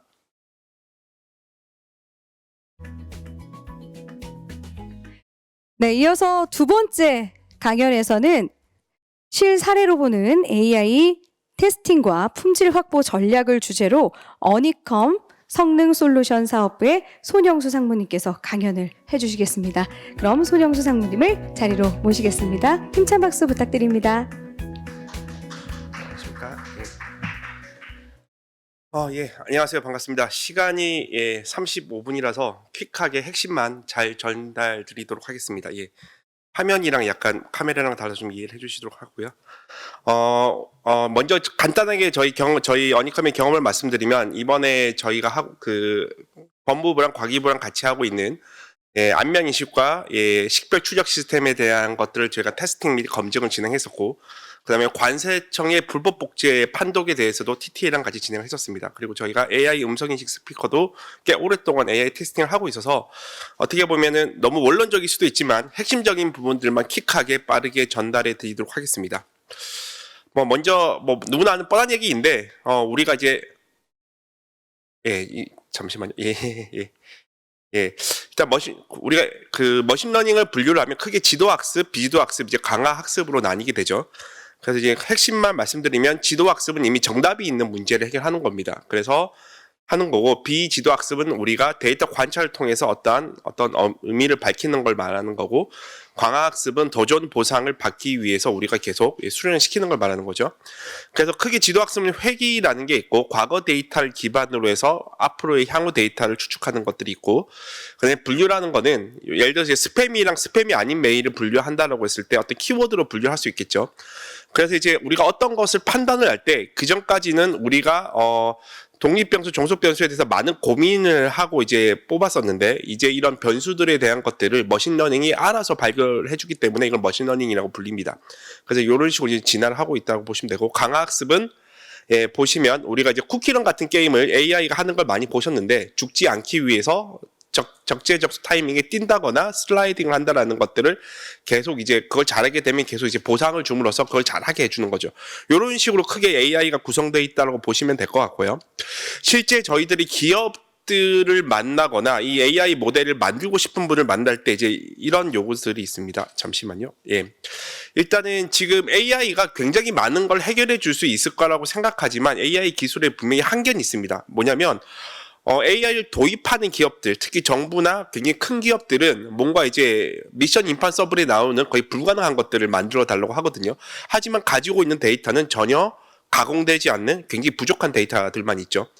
그리고 AI 모델 기업들도 그런 데이터가 없기 때문에 당연히 그런 모델을 학습을 못했을 거고, 당연히 그런 좋은 모델을 가지고 있지 않습니다. 그러면 이제 중간에서 이제 관리자나 이런 기획을 하시는 분들이나 아니면 이제 테스팅이나 품질하는 기업들이 어떠한 걸 고민하셔야 되면, 이 간극을 줄여줘야 됩니다. 이 기업은 이러이런 모델을 요구한다고 하지만 현실적으로 그런 것들은 불가능하다라고 얘기를 해줘야 되고, 예, 그래서 가능한 수준이 여기까지라는 현실적인 설명을 해줘야 되고, 거기에 맞는 데이터들을 추출해야 되고, 그 데이터가 없다면 어떻게 같이 가공을 할지 협의를 해야 됩니다. 그래서 이제 그리고 적정한 품질, 예, 모델, 그 성능 지표를 도출한 다음에, 예, 평가 데이터랑 학습 데이터를 구축을 해서 이제 전달해야 되는 역할을 해야 되는 거죠. 그러니까 상당히 산업계에서는 기업들이 요구하는 AI 모델이랑 실제 구현한 거랑 갭이 크고 그 사이를 잘 완충작용을 해주는 것들이 필요하다라는 말씀을 드릴 수 있습니다. 그래서 AI 파이프라인 요것도 이제 엔지니어 입장에서 굉장히 많이 얘기가 나오는 것들인데요. 우리가 또 AI 모델을 위해서 모델을 만들기 위해서 학습 데이터를 만들고 그 다음에 이것들을 충분히 모델과 학습 데이터 충분히 튜닝을 하고 적합한 모델을 선정하고 얘를 평가하고 얘를 경량화해서 배포하는 형태대로 실제 디자인되어 있습니다. 이건 엔지니어적인 관점인 거고요. 실제 이제 관리자나 좀 이런 분들은 이제 좀 더 많은 것들을 고민하셔야 되는데 이 학습 데이터 자체가 개인정보나 민감 정보가 들어가 있다고 하면은 이것들을 그대로 학습을 시키시면 안 되거든요. 그럼 이것들을 전처리나 가명 처리를 해줘야 됩니다. 특히 지금 제가 말하는 음성 같은 거를 이것들은 누군지 식별이 어느 정도는 판단할 수 있기 때문에 얘를 스펙트럼 데이터로 변경을 한다거나 예, 뭐 이런 여러 가지 실제적으로 원래 데이터로 복원이 불가능한 데이터로 만든다거나 안 그러면 이 데이터가 나갈 수 없는 아예 상황을 만드셔야겠죠. 그래서 그러한 것들을 고민을 하셔야 되고 그 다음에 이것도 빈스 적용해야 되는 이런 것들이죠. 그래서 좀 예전에 비해서 이 데이터 자체가 이제 개인정보 이슈가 굉장히 민감해졌기 때문에 이러한 부분도 좀 잘 관리하고 어떻게 파기까지 할지 그리고 어떻게 위스탁 관계를 맺을지까지 좀 더 고민을 하셔가지고 이제 실제 준비를 하셔야 됩니다. 그래서 보시면 개인정보 일단 비식별화 처리 그리고 데이터 수집을 했는데 얘가 굉장히 편향적일 수도 있거든요. 제가 재미난 얘기를 말씀드리면 저희 집에 지금 구글 음성인식 스피커가 있는데 저희 같은 성인 남자나 여자의 목소리는 굉장히 잘 인식을 합니다. 근데 저희 딸이 이제 7살인데 자기가 좋아하는 노래 BTS 노래 틀어달라고 하면은 거의 인식을 잘 못하더라고요. 이게 무슨 말이냐면 어린이고 여자의 소아의 음성에 대해서 충분한 학습이 안 이루어졌다는 거죠. 그러니까 이게 약간 편향적으로 구축됐기 때문에 이렇게 돼 있다는 거죠. 그래서 향후 이제 지금 큰 이슈들은 이 대국민 서비스나 굉장히 넓은 이런 서비스들은 이제 이 편향성에 대한 이슈들을 극복하게 해줘야 됩니다. 그리고 지금 뭐 제주도 같은 경우 방언이 좀 심하잖아요. 그것들을 충분히 인식할 수 있냐 이런 문제들도 향후 이제 고민해야 되는 상황이 된 거죠. 그리고 이게 평가가 됐을 때 이게 과연 공정하게 결과가 나왔냐 이런 부분들이 이제 향후 굉장히 이슈가 되고요. 되게 조금 제가 더 말씀드리겠지만 사실상 지금 미국이랑 중국이랑 이 AI 쪽으로는 기술이 이미 냉전 상태입니다. 그래서 이제 제가 알기로 이제 제가 지인한테 들었는데 미국은 앞으로 이제 수입되는 AI 모델에 대해서 미국 국가 프로젝트에 들어가려면 AI가 왜 이런 결과를 냈는지에 대해서 설명할 수 있게 관련된 데이터랑 이런 것들을 다 공개하는 것들로 이제 입법을 추진하고 있다고 합니다. 그러니까 굉장히 향후 이슈는 AI의 높은 정확도도 있겠지만 소외 계층이나 편향적이지 않게 AI가 만들어졌다라는 거고 얘가 왜 이런 결과를 냈는지까지도 이제 고민할 수 있게 트레이스빌리티를 갖춰가지고 이제 AI 모델을 만드셔야 된다라는 거죠. 그리고 이제 학습 데이터 준비인데요. 이게 실제 학습 데이터를 우리가 데이터를 가져오면은 이 데이터를 그냥 학습을 하지 않고 이 데이터가 어떤 구성 세트로 있는지에 대해서 우리가 판단하고 분석을 해야 됩니다. 그래서 흔히 말하는 EDA, 탐험적 아니면 탐색적 데이터 분석이라고 하는데 데이터를 가지고 여기 스윗비즈 같은 오픈 소스들을 이용하면 얘에 대한 분류들을 굉장히 쉽게 찾으실 수가 있고 여기 보면 제가 링크에 달아놨지 않습니까? 요것들을 눌려서 보시면 데이터들을 쉽게 이렇게 분석해서 이렇게 시각화할 수 있는 도구들이 있습니다. 그래서 이제 데이터가 편향적인지 아닌지 이런 것들을 좀 판단하실 수 있다라는 거고요. 그래서 이제 보시면 제일 중요한 거는 이제 이 AI 모델이 잘 만들어지게 하기 위해서 모델 평가도 중요하지만 이 데이터의 품질 평가가 굉장히 중요한 거고 이 데이터가 잘 구성됐는지를 잘 시각화해서 하셔야 됩니다. 예. 그래서 뭐 파일이 깨지지 않는지 라벨링이 깨지지 않는지 이런 것들을 다 체크를 하셔야 되고요. 제가 조금 실내로 하나 설명을 드리도록 하죠. 실제 이제 우리 중국 공항에서 만약 우수한 AI 모델이라고 판단한다면 중국인이 대다수가 입국 출국을 할 거기 때문에 중국인만 잘 맞추면 굉장히 높은 점수를 받겠죠. 그러니까 근데 이게 좋은 모델은 아니라는 거죠. 왜냐하면 외국인들이나 이런 쪽은 못 맞출 거잖아요. 그래서 실제 정규 분포의 데이터가 아니라 다양한 나라의 데이터들을 균등 분포로 만들어서 학습하고 가능한 균등 분포로 테스트를 하는 게 이 알고리즘의 약점을 드러내기 쉽습니다. 그래서 이런 형태대로 데이터를 이제 학습 데이터나 평가 데이터를 만드셔야 된다라는 거고, 그리고 이제 모델 데이터 모델만 보더라도 어느 정도 실제 이 AI 모델이 훌륭하지 아닌지를 판단할 수 있습니다. 쉽게 보시면 이런 그림이 있는데 AI 모델이 학습한 이미지의 해상도를 봤는데 왼쪽 거는 굉장히 다양한 해상도에서 학습을 했죠. 그러니까 낮은 해상도부터 높은 해상도까지 다 학습을 했기 때문에 당연히 얘는 낮은 해상도도 맞출 확률이 되게 높죠. 그런데 이제 하나의 굉장히 고품질의 해상도에 학습을 했다라고 하면 낮은 해상도에서 어떤 특징점을 추출해가지고 맞추기 힘들 겁니다. 그러니까 이렇게 잘 구성이 됐는지 볼 게 필요할 거고, 그 다음에 실제 이미지 같은 경우도 오픈CV 라이브러리만 열리느냐 체크하는 게 아니라 필이라고 하는 다른 라이브러리에 잘 열리느냐. 왜냐하면 오픈CV 라이브러리의 특성이 있거든요. 그래서 다양한 라이브러리에서 잘 열리냐를 체크를 해야만 당연히 얘가 학습 데이터에서 가치가 있겠죠. 이런 것도 체크를 하셔야 되고, 그리고 이제 우리가 뭐 코코 챌린지 얘기를 되게 많이 합니다. 그게 객체인식 때 되게 어떻게 보면은 거의 레퍼런스로 하고 있는데, 자세히 보면 대부분의 모델이 정면 사진으로 돼 있거든요. 그래서 정면 사진으로 학습만 계속하게 되면 당연히 측면에 있는 데이터들은 못 맞출 확률이 되게 높죠. 그래서 이런 다양한 각도에서 촬영을 해가지고 다양하게 학습했냐. 이게 학습 데이터만 보더라도 당연히 이제 AI 모델의 성능을 어느 정도 예측을 할 수가 있고요. 그 다음에 이렇게 조도가 밝은 곳에만 찍는 게 아니라 굉장히 어두운 환경에서도 잘 찾아내느냐. 이런 것도 되게 중요한 문제입니다. 그래서 이러한 것들로도 다 데이터가 구성되어 있느냐. 이런 다양한 품질들을 체크를 해야만 되는 상황이 됐습니다. 그리고 당연히 지구상에서 이제 우리가 모든 데이터를 잘 구할 수 있으면 좋겠지만 사실은 그러긴 되게 힘들거든요. 왜냐하면 우리나라가 농산물의 어떤 병충해를 체크하고 싶다고 하지만 한국에서 자주 걸리는 병은 찾겠지만 미국이나 뭐 유럽에서 걸리는 어떤 병충해에는 데이터가 굉장히 적잖아요. 그러면 그런 것들이 데이터가 작게라도 확보됐다고 하면은 일반적으로 업계에서는 간이라는 걸 써가지고 없었던 데이터를 인위적으로 만들죠. 그렇게 해서 어느 정도 균등 분포로 데이터를 학습을 시켜서 AI 모델이 조금 높은 성능이 낼 수 있게 이런 식으로 보완하는 작업들을 합니다. 그러니까 데이터를 최대한 확보를 하시되 없으면 이러한 간이라는 기술을 이용하셔가지고 뭐 다양한 데이터들을 변조해서 만들고 이걸 학습 데이터로 쓸 수도 있고요. 심지어 요즘 이게 더 나가서 이제 자율주행 같은 경우는 당연히 테슬라 같은 차들은 이제 다니면서 실시간으로 데이터 학습을 하겠지만 실제 차에서 운전하면서 데이터를 확보한다는 건 굉장히 어렵거든요. 그래서 심지어 요즘은 업계에서 어떤 바람도 부냐면 게임에서 차를 운전하는 거죠. 그래서 일부러 사고를 내보고 이런 식으로 해서 어떤 게임 데이터로도 이제 실제 충분히 학습하는 상황까지 지금 발전하고 있는 상황입니다. 자, 그래서 이런 식으로 이제 학습 데이터 품질을 이제 잘 구축하고 확보해야 된다 말씀을 드렸고, 그래서 이게 잘 만들어졌다라고 하면은 얘를 이제 잘 학습시켜서 얘가 얼마만큼의 성능이 나는지 측정을 하셔야겠죠. 그래서 이제 뭐 모델을 직접 만드셔도 되고 굉장히 우리가 참고할 만한 모델들은 이미 지구상에 굉장히 많습니다. 여기 보시면 안면 인식 모델만 하더라도 이미 16개 이상 있고, 뭐 대표적으로 쓰는 모델 이렇게 많은데 저희는 페이스낙 같은 것들 사용했었는데 이것만으로도 충분히 높은 성능이 나온다라는 거죠. 그래서 이걸 잘 가져 쓰시면 되고 아니면 직접 만드셔도 되고요. 그 다음에 이 적합한 모델을 선택하시고 그 다음에 우리가 학습으로 데이터 충분히 학습을 하신 다음에 이제 성능을 측정을 하겠죠. 그때 얘가 최고의 성능이 나는 것들을 찾아야 되는데 그것들을 하이퍼 파라메터 최적화라고 합니다. 하이퍼 파라메터 튜닝이라고 하는데 이것들을 하셔서 튜닝을 하시면 됩니다.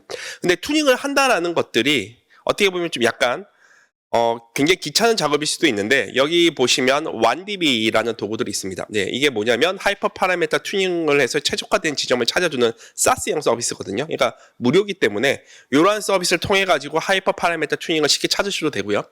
그리고 실제 SaaS 우리 데이터가 워낙 민감한 거라서 외부에 데이터가 나가는 게 좀 두렵다라고 하시면 1DB 말고 딥킷이라고 하는 오픈 소스가 있습니다. 그거는 설치형으로 가능하기 때문에 이 두 가지 툴을 통해 가지고 AI 모델이 충분히 학습이 됐고 어느 정도 정확적으로 나는지를 충분히 비주얼라이제이션 하셔서 판단하실 수 있으니까 이것들을 이용하시면 될 것 같습니다. 그 다음에 모델 평가를 해야 되는데 이 모델 평가 부분들이 굉장히 어려운 부분입니다. 왜냐하면 이미 어느 정도 정립된 지표도 있는데 우리가 만드는 모델은 전혀 새로운 지표를 요구한다라면 좀 당연히 만들어야겠죠. 하여튼 뭐 그런 문제가 있고 일단은 업계에서 많이 사용되는 지표부터 먼저 설명을 드리겠습니다. 요게 이제 컨퓨전 매트릭스라는 거고요. 보면은 뭐 TP, FP, FNTN으로 나눠져 있는데요. 요건 각각 이제 읽어보시면 될 것 같고요. 그래서 이제 쉽게 이 AI 모델에서는 프리시전, 리콜, 정밀도랑 재현율이라는 걸 먼저 언급합니다. 그래서 모델이 맞다라고 한 것 중에 실제적으로 맞는 것들을 정밀도로 판단하시면 되고, 재현율은 실제 true인 것 중에서 모델이 true라고 맞춘 비율입니다. 그런데 이제 이 중에 하나의 지표만 사용을 하게 되면 얼마든지 왜곡이 가능하거든요.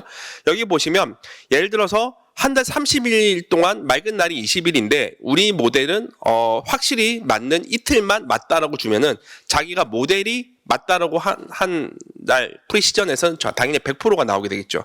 그러니까 이렇게 되면 이게 우수한 모델은 아니거든요. 나머지 28일에 대해서 답을 주지 않았으니까. 그렇기 때문에 실제 이런 프리시전 리콜로 측정하는 게 아니라 실제 이 어큐런시라는 정확도로 측정을 합니다. 그래서 지금까지 true를 true라고 정확히 예측한 경우랑 false를 false라고 정확하게 예측한 경우를 해서 이렇게 이제 평가를 하게 되고, 가장 일반적으로 많이 쓰는 지표가 AI 쪽에서 이 어큐런시 정확도를 가장 많이 사용을 하고 있다라고 아시면 될 것 같습니다. 예. 그런데 이제 보시면 데이터가 굉장히 편향될 수도 있겠죠. 예를 들면은 아프리카 같은 경우는 거의 뭐 우기도 있긴 한데 거의 이제 건기일 거잖아요. 그러니까 그냥 누가 봐도 그냥 건기라고만 맞춰도 거의 뭐 80% 이상 맞출 수밖에 없겠죠. 그렇기 때문에 이렇게 하는 게 아니라 이 데이터 자체가 가능한 균등 분포로 골고루 해서 테스트하는 게 좋지만, 평가하는 데이터 자체가 굉장히 편향적이다라고 하면은 이 한 가지 케이스를 못 맞추더라도 99%가 나올 수가 있겠죠. 그렇기 때문에 이런 경우에는 하나라도 데이터가 편향적인 경우에는 실제 이 조합 평균이라는 걸 씁니다. 그래서 F1 스코어라는 거, F 스코어를 써가지고 한쪽이라도 잘 못 맞추면은 점수가 전체적으로 낮아지는 어떤 스코어라고 보시면 됩니다. 그래서 데이터가 임밸런스 할 때는 보통 이 앞에 있는 어큐런시랑 이 F1 스코어를 같이 써가지고 측정을 하시는 게 조금 더 명확하게 이제 좋은 지표를 선정할 수 있는 거고요.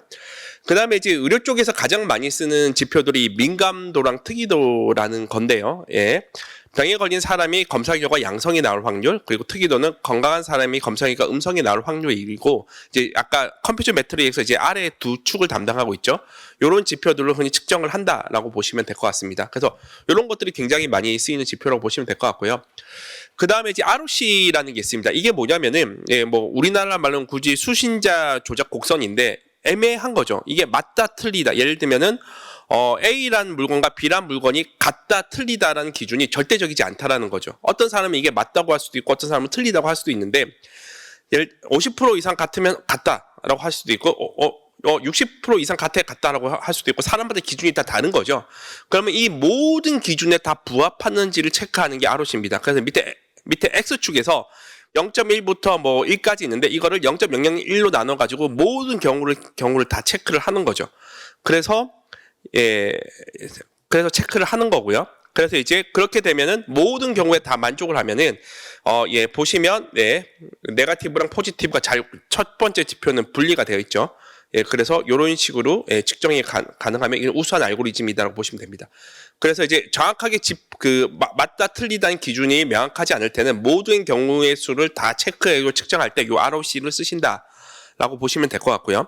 근데 이 ROC 그래프로 이제 하면은 이제 이게 다 99.99%다 이게 높다라고 하면 조금 측정하기 어려운 문제가 있어가지고, 실제 이 밑에 넓이 area under ROC라고 해가지고 밑에 있는 부분을 색칠을 해서 얘 넓이로 채점을 하게 됩니다. 그래서 이걸로 스코어를 뽑아낸다라고 보시면 될 것 같습니다. 그래서 이런 지표들이 있다 이해하시면 될 것 같고, 근데 모델이 너무너무 우수하다. 그래서 다 99.999, 99.991, 99.9989라고 하면은 이 모델이 다 99.99이기 때문에 모델의 우수성이 잘 안 보이죠. 그래서 거꾸로 100에서 99.9를 빼가지고 이런 식으로 0.001, 0.009 이런 식으로 보여주는 게 확실히 눈에 잘 들어오죠. 그래서 모델 중에서 이게 굉장히 연구가 잘 돼서 우수한 모델이다라고 하면은 이제 틀린 걸 지표로 삼아가지고 측정을 한다는 겁니다.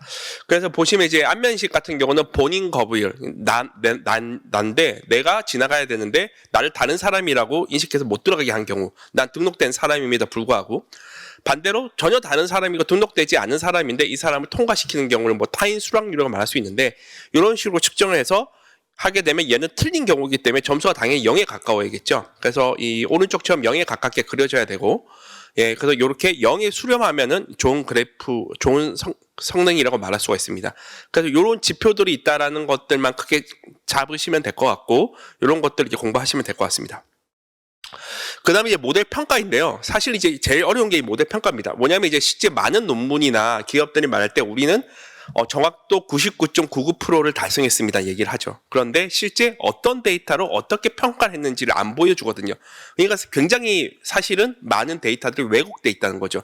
아까 말한 것처럼 코코 챌린지처럼 다 정면 사진만 보여주고 이거를 다 측정하면 당연히 99.99가 나올 수밖에 없을 겁니다. 그만큼 이제 그건 발전한 모델이니까.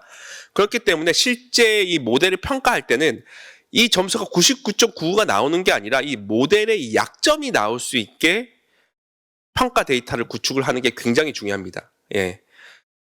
그래서 이제 이렇게 아까 보면 이건 누구나 노트북이라고 맞출 수가 있을 것 같습니다. 그렇죠? 그런데 저희가 이제 관세청 프로젝트를 하면서 느낀 게 있는데 실제 이 관세청을 할 때 그 프로젝트를 할 때는 이 박스를 함부로 다 뜯을 수가 없습니다. 왜냐하면 이게 진품일 수도 있고 이걸 지나치게 잘못한 건 상품을 훼손할 수 있기 때문에 박스로 일부 가려져 가지고 살짝 뜯어서 이게 정품인지 아닌지 체크할 수도 있고 이렇게 측면을 통해서 할 수도 있고 그리고 아시다시피 포장지에 둘러싸여 있을 수도 있거든요. 이런 경우에도 얘가 이 물건이다라고 맞춰야 된다는 거죠. 그러니까 어떻게 보면 이런 어떠한 다양한 테스트 데이터셋으로 평가 데이터셋으로 측정을 했는지 그 자체가 오픈돼야 되는데 지금 이제 보시면 많이 공개된 그 우리가 뭐 99.99 인식했다는 연구들을 보면은 실제 평가 데이터셋 자체를 공개하는 게 굉장히 드뭅니다. 그러니까 사실 믿을 수 없다라는 거죠. 그래서 사실은 이렇게 어떻게 냉정한 데이터로 평가했는지를 오픈하는 것들이 굉장히 중요한 상황이 됐습니다. 그래서 보시면 실제 이제 어느 물건인지는 가르쳐 주지 않았지만 이런 식으로 정면이고 비정면이 있는데 정면이 훨씬 잘 맞추고 비정면이 못 맞추고 가려지지 않는 물건을 더 잘 맞추고 조도일 때 얼마만큼 성능 차이가 나는지 장애물이 있을 때 얼마만큼 성능 차이가 있는지 이런 식으로 구체적으로 이제 지표들이 나와야 된다는 거죠. 그래야만 알고리즘을 받는 분도 우리 모델을 어떻게 고쳐야 되는지 알 수 있을 겁니다. 그런데 보통 정확도 99%예요. 80%예요. 이렇게 그냥 리포트를 주는 건 아무런 의미가 없거든요. 그래서 평가 데이터셋도 되게 분류를 잘 하셔가지고 이 AI 모델의 약점을 이렇게 공개해 줄 수 있게 이렇게 리포트를 해주시는 것들이 굉장히 중요하다라는 말씀을 드리고 싶습니다. 그리고 이제 그 다음 또 중요한 측면이 경량화입니다. 우리가 정말 우수한 모델을 만들었다고 가정을 해요. 그래서 안면 인식 중에서 100% 되는 모델을 만들었는데 얘는 사람 한 명을 지나갈 때 인식하는 시간이 30초가 걸린다고 합시다. 예, 그러면 30초당 한 명씩밖에 체크를 못 하는 거죠. 그런데 99.99%를 안면 인식으로 하는데 얘는 0.1초마다 사람을 측정할 수 있다고 하면은 어떤 기업들은 당연히 후자를 선택하겠죠. 왜? 스루풋, 그러니까 짧은 시간에 빨리빨리 인식할 수 있으니까. 그러니까 이런 초당 판독률도 굉장히 중요하고 그리고 우리가 만든 이 모델이 네, 얼마나 작은 CPU, 메모리, GPU를 가지고 있는 조그만 휴대폰 이런 곳에서 돌 수 있느냐 이런 것들이 되게 중요한 겁니다. 그래서 이걸 날리지 디스레이션이라고 하는데 향후 이제 이 모델의 성능이 우수하게 뽑는 것도 되게 중요하지만 이 우수한 모델 성능을 가진 모델을 성능을 어느 정도 포기하지 않으면서도 이 경량화하는 기술들이 굉장히 향후 중요해질 거고 이러한 부분들도 이제 측정하는 것들을 많은 기업들이 요구하고 있습니다. 그래서 이제 이런 것들도 이제 다 같이 고민을 하셔야 된다라는 걸 말씀드릴 수 있습니다. 그리고 이제 아까 앞에서 서두에 좀 말씀드렸지만은 이제는 이제 좀 공정한 인공지능에 대한 필요성이 되게 대두됐습니다. 보시면 MIT에서 이제 연구한 결과인데 피부암 발견을 해서 봤는데 흑인의 피부암을 잘 못 찾았다는 거죠. 근데 알고 보니까 학습 데이터들이 피부가 밝은 백인들 위주의 학습 데이터를 학습을 했다는 거죠. 그러니까 이제 흑인들은 못 맞췄다는 문제가 있는 거고 그 다음에 흑인 남성을 영장류로 그러니까 사람이 아닌 영장류로 오인하는 이런 사고들도 발생합니다. 그러니까 학습 데이터가 편향되기 때문에 나온 결과인 거죠. 그렇기 때문에 실제 이제 이 AI 모델이 편향되지 않다라는 것들을 이제 증명해야 되는 시대가 왔고 그렇게 되면 당연히 다양한 공정한 평가 데이터셋으로 학습해야 된다라는 것들을 꺼내야 되는, 밝혀야 되는 상황이 된 겁니다. 그래서 이제 실제 이 편향성에 대한 연구들이 굉장히 많이 되고 있고요. 그래서 보시면 이제 이것들을 흔히 말하면 특권 그룹과 비특권 그룹이라고 나누는데 미국에서 백인의 남성은 당연히 데이터 확보가 쉽겠죠. 그런데 흑인의 여성이나 흑인의 소아 같은 경우는 당연히 데이터 확보가 어렵겠죠. 예. 그렇기 때문에 이런 그룹들을 나눠가지고 이런 비특권 그룹에서도 충분히 성능이 잘 나오는지를 측정하는 게 향후 중요한 이슈가 됐고, 그래서 이제 앞서 말한 것처럼 이제 많은 기업들이 AI 편향성을 해결하기 위한 프로젝트를 다 하고 있습니다. 그래서 IBM의 AI 페어니스 360, 예, 그 다음에 페어니스 인디케이터, 페어런, 뭐 이런 것들 다 해서 실제 편향적이지 않게 우리 AI 모델이 만들어졌다라는 것들을 이제 증명하는 시대가 이제 왔다라고 보시면 될 것 같습니다. 그리고 이제 이 AI가 이런 결과를 냈다는 거에 대해서 이제 설명해야 됩니다. 예. 그래서 결론적으로 그러면 어떠한 데이터셋을 구축해서 이런 결과가 나왔다라는 걸 설명할 수 있어야만 앞으로 이제 미국 쪽에 수출이 가능한 시대가 오기 때문에 아마 이제 우리도 이런 것들을 향후 이제 준비를 해야 되는 시대가 온 것 같습니다. 자, 그리고 저희가 참여했던 좀 실사례를 말씀드리겠습니다. 안면시고 식별 추적 프로젝트에 참여를 했고요. 실제 이제 법무부에서 많이 고민하는 것들은 저희가 항상 여권을 내고 이렇게 지나가는 게 아니고 위에 즉 지나가게 되면 위에서 자동으로 사람을 인식해가지고 지나가게 만드는 이런 이제 모델을 만들고 싶어 하는 게 이제 요구 사항이었고요. 그래서 이 연구들을 많이 했었습니다. 그래서 보시면 FRVT라는 게 어떻게 보면 이 안면 인식 테스트의 거의 디팩토인데 미국 국립표준기술연구소에서 했고 굉장히 제한되어 있는 인베디드 환경에서 사람의 안면 인식을 잘 하느냐를 측정하는 사례였습니다. 이런 것들이 있었고요. 그 다음에 미국 국토안보부 같은 경우는 MDTF라고 해가지고 실제 공항 행정의 워킹스루 환경에서만 이거 측정하는 거죠. 사람을 잘 인식하는 것도 중요하지만 얘를 몇 초 이내에 인식을 하느냐에서 공항을 지나가는 스루풋 자체를 굉장히 민감하게 측정하는 어떤 연구들을 미국 국토안보부에서 했었습니다.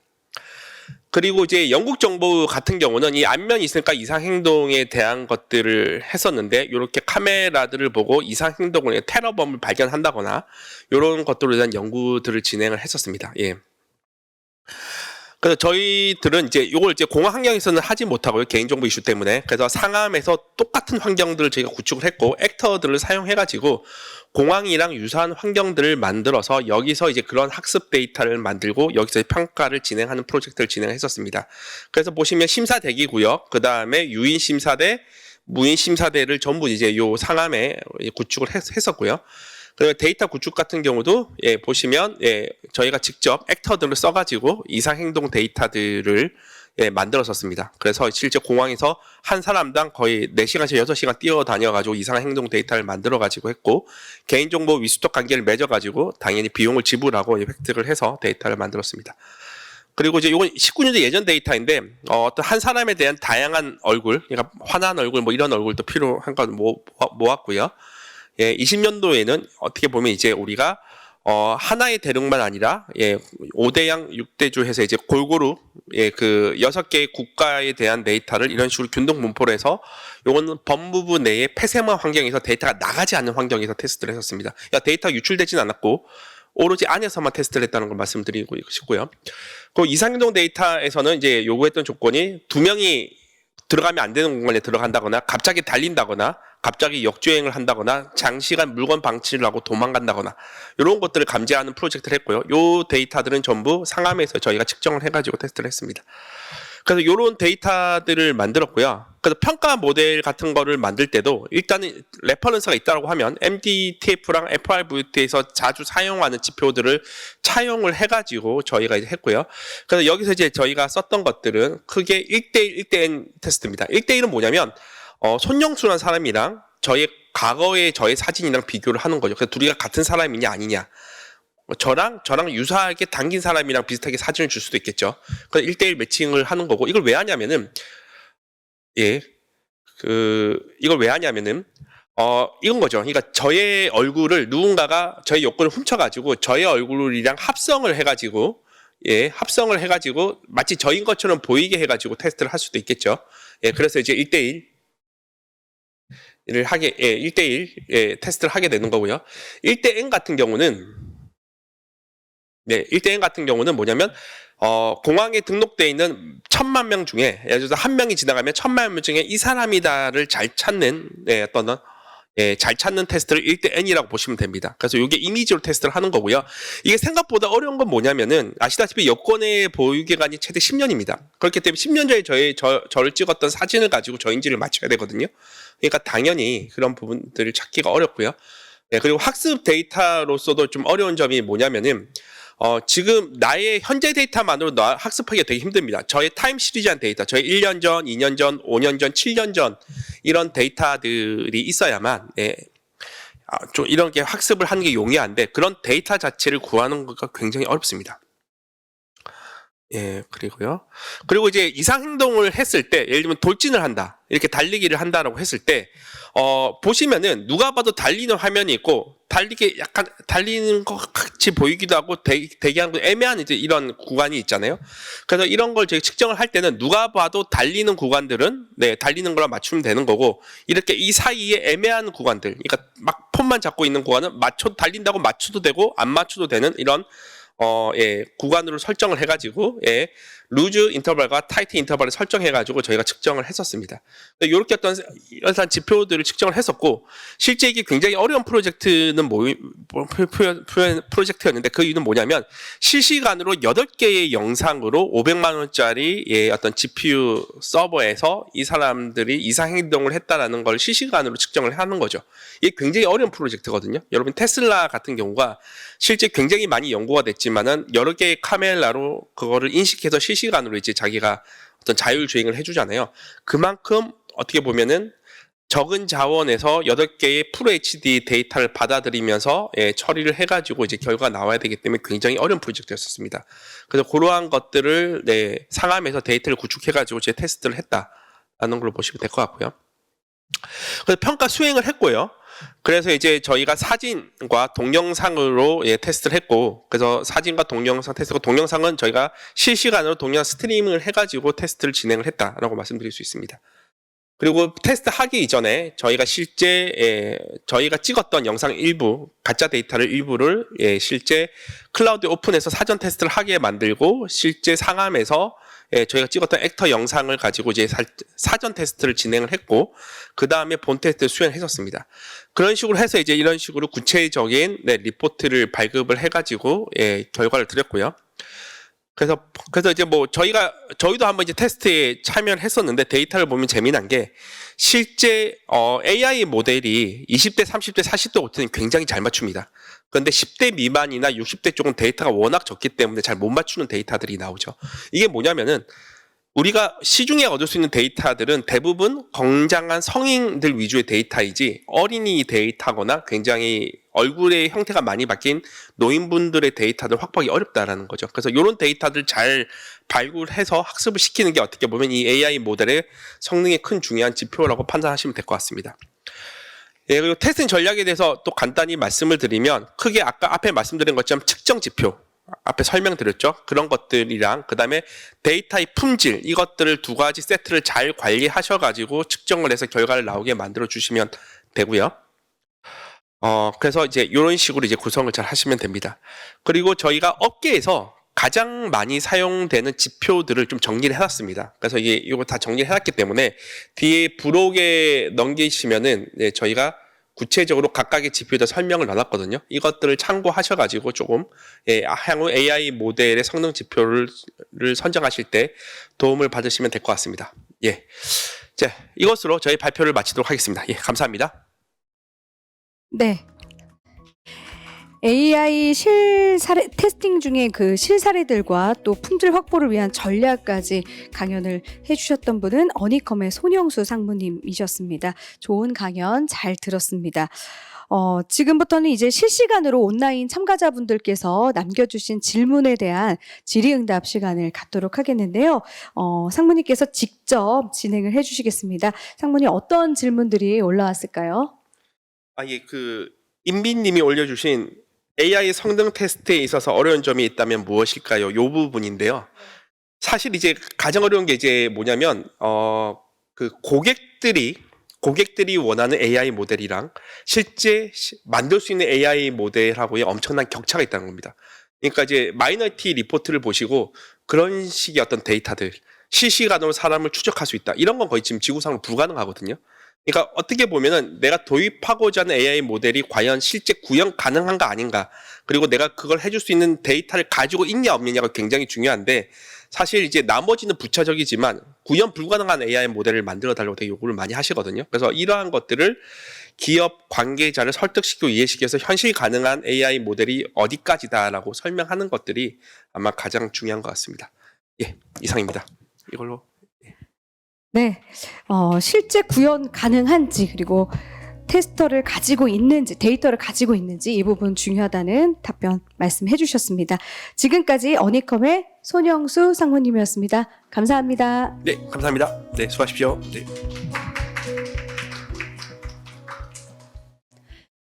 네, 다음으로 세 번째 강연에서는 카카오 클라우드 크레인의 CI/CD를 주제로 카카오 클라우드 네이티브 파트의 이주원 셀장님께서 강연을 해주시겠습니다. 그럼 이주원 셀장님을 자리로 모시겠습니다. 박수 부탁드립니다.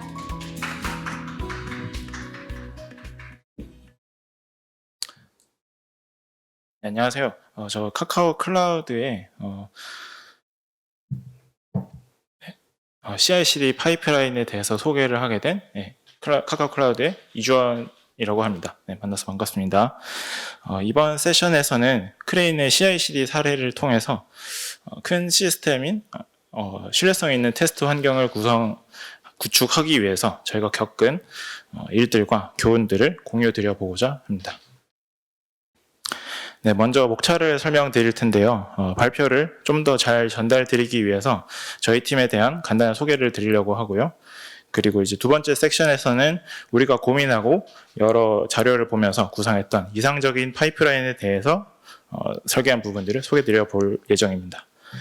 이제 세 번째는 저희가 꿈꿨던 이상적인 파이프라인에 대해서 현실과 비교를 해보면서 어떤 부분들이 보완해야 할 것들이었는지, 그리고 이제 어떻게 해결해 나갔는지 소개해 드려 보려고 하고요.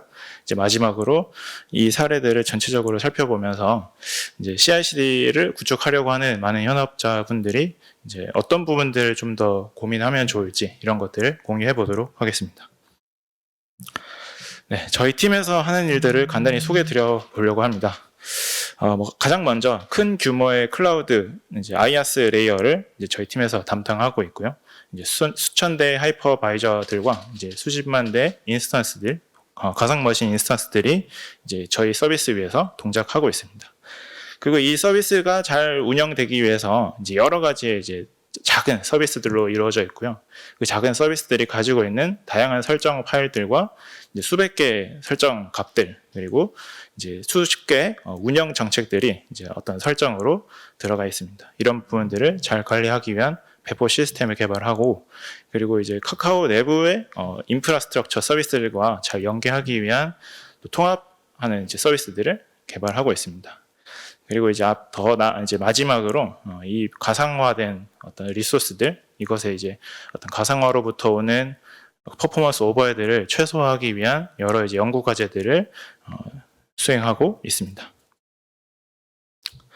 네, 그러면 이제 본격적으로 발표를 시작할 텐데요. 이제 CI/CD 구축을 위해서 저희가 설계했던 부분들을 하나씩 소개해 보겠습니다.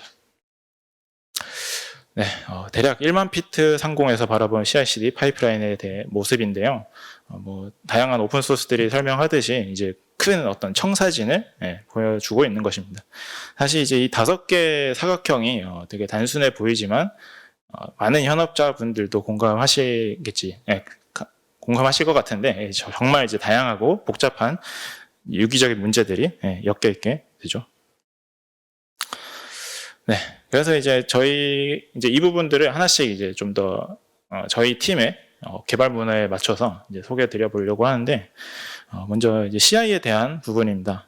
저희 팀에서는 GitHub을 가지고 이제 GitHub에서 제공하는 여러 기능들을 통해서 개발을 하고 있는데요.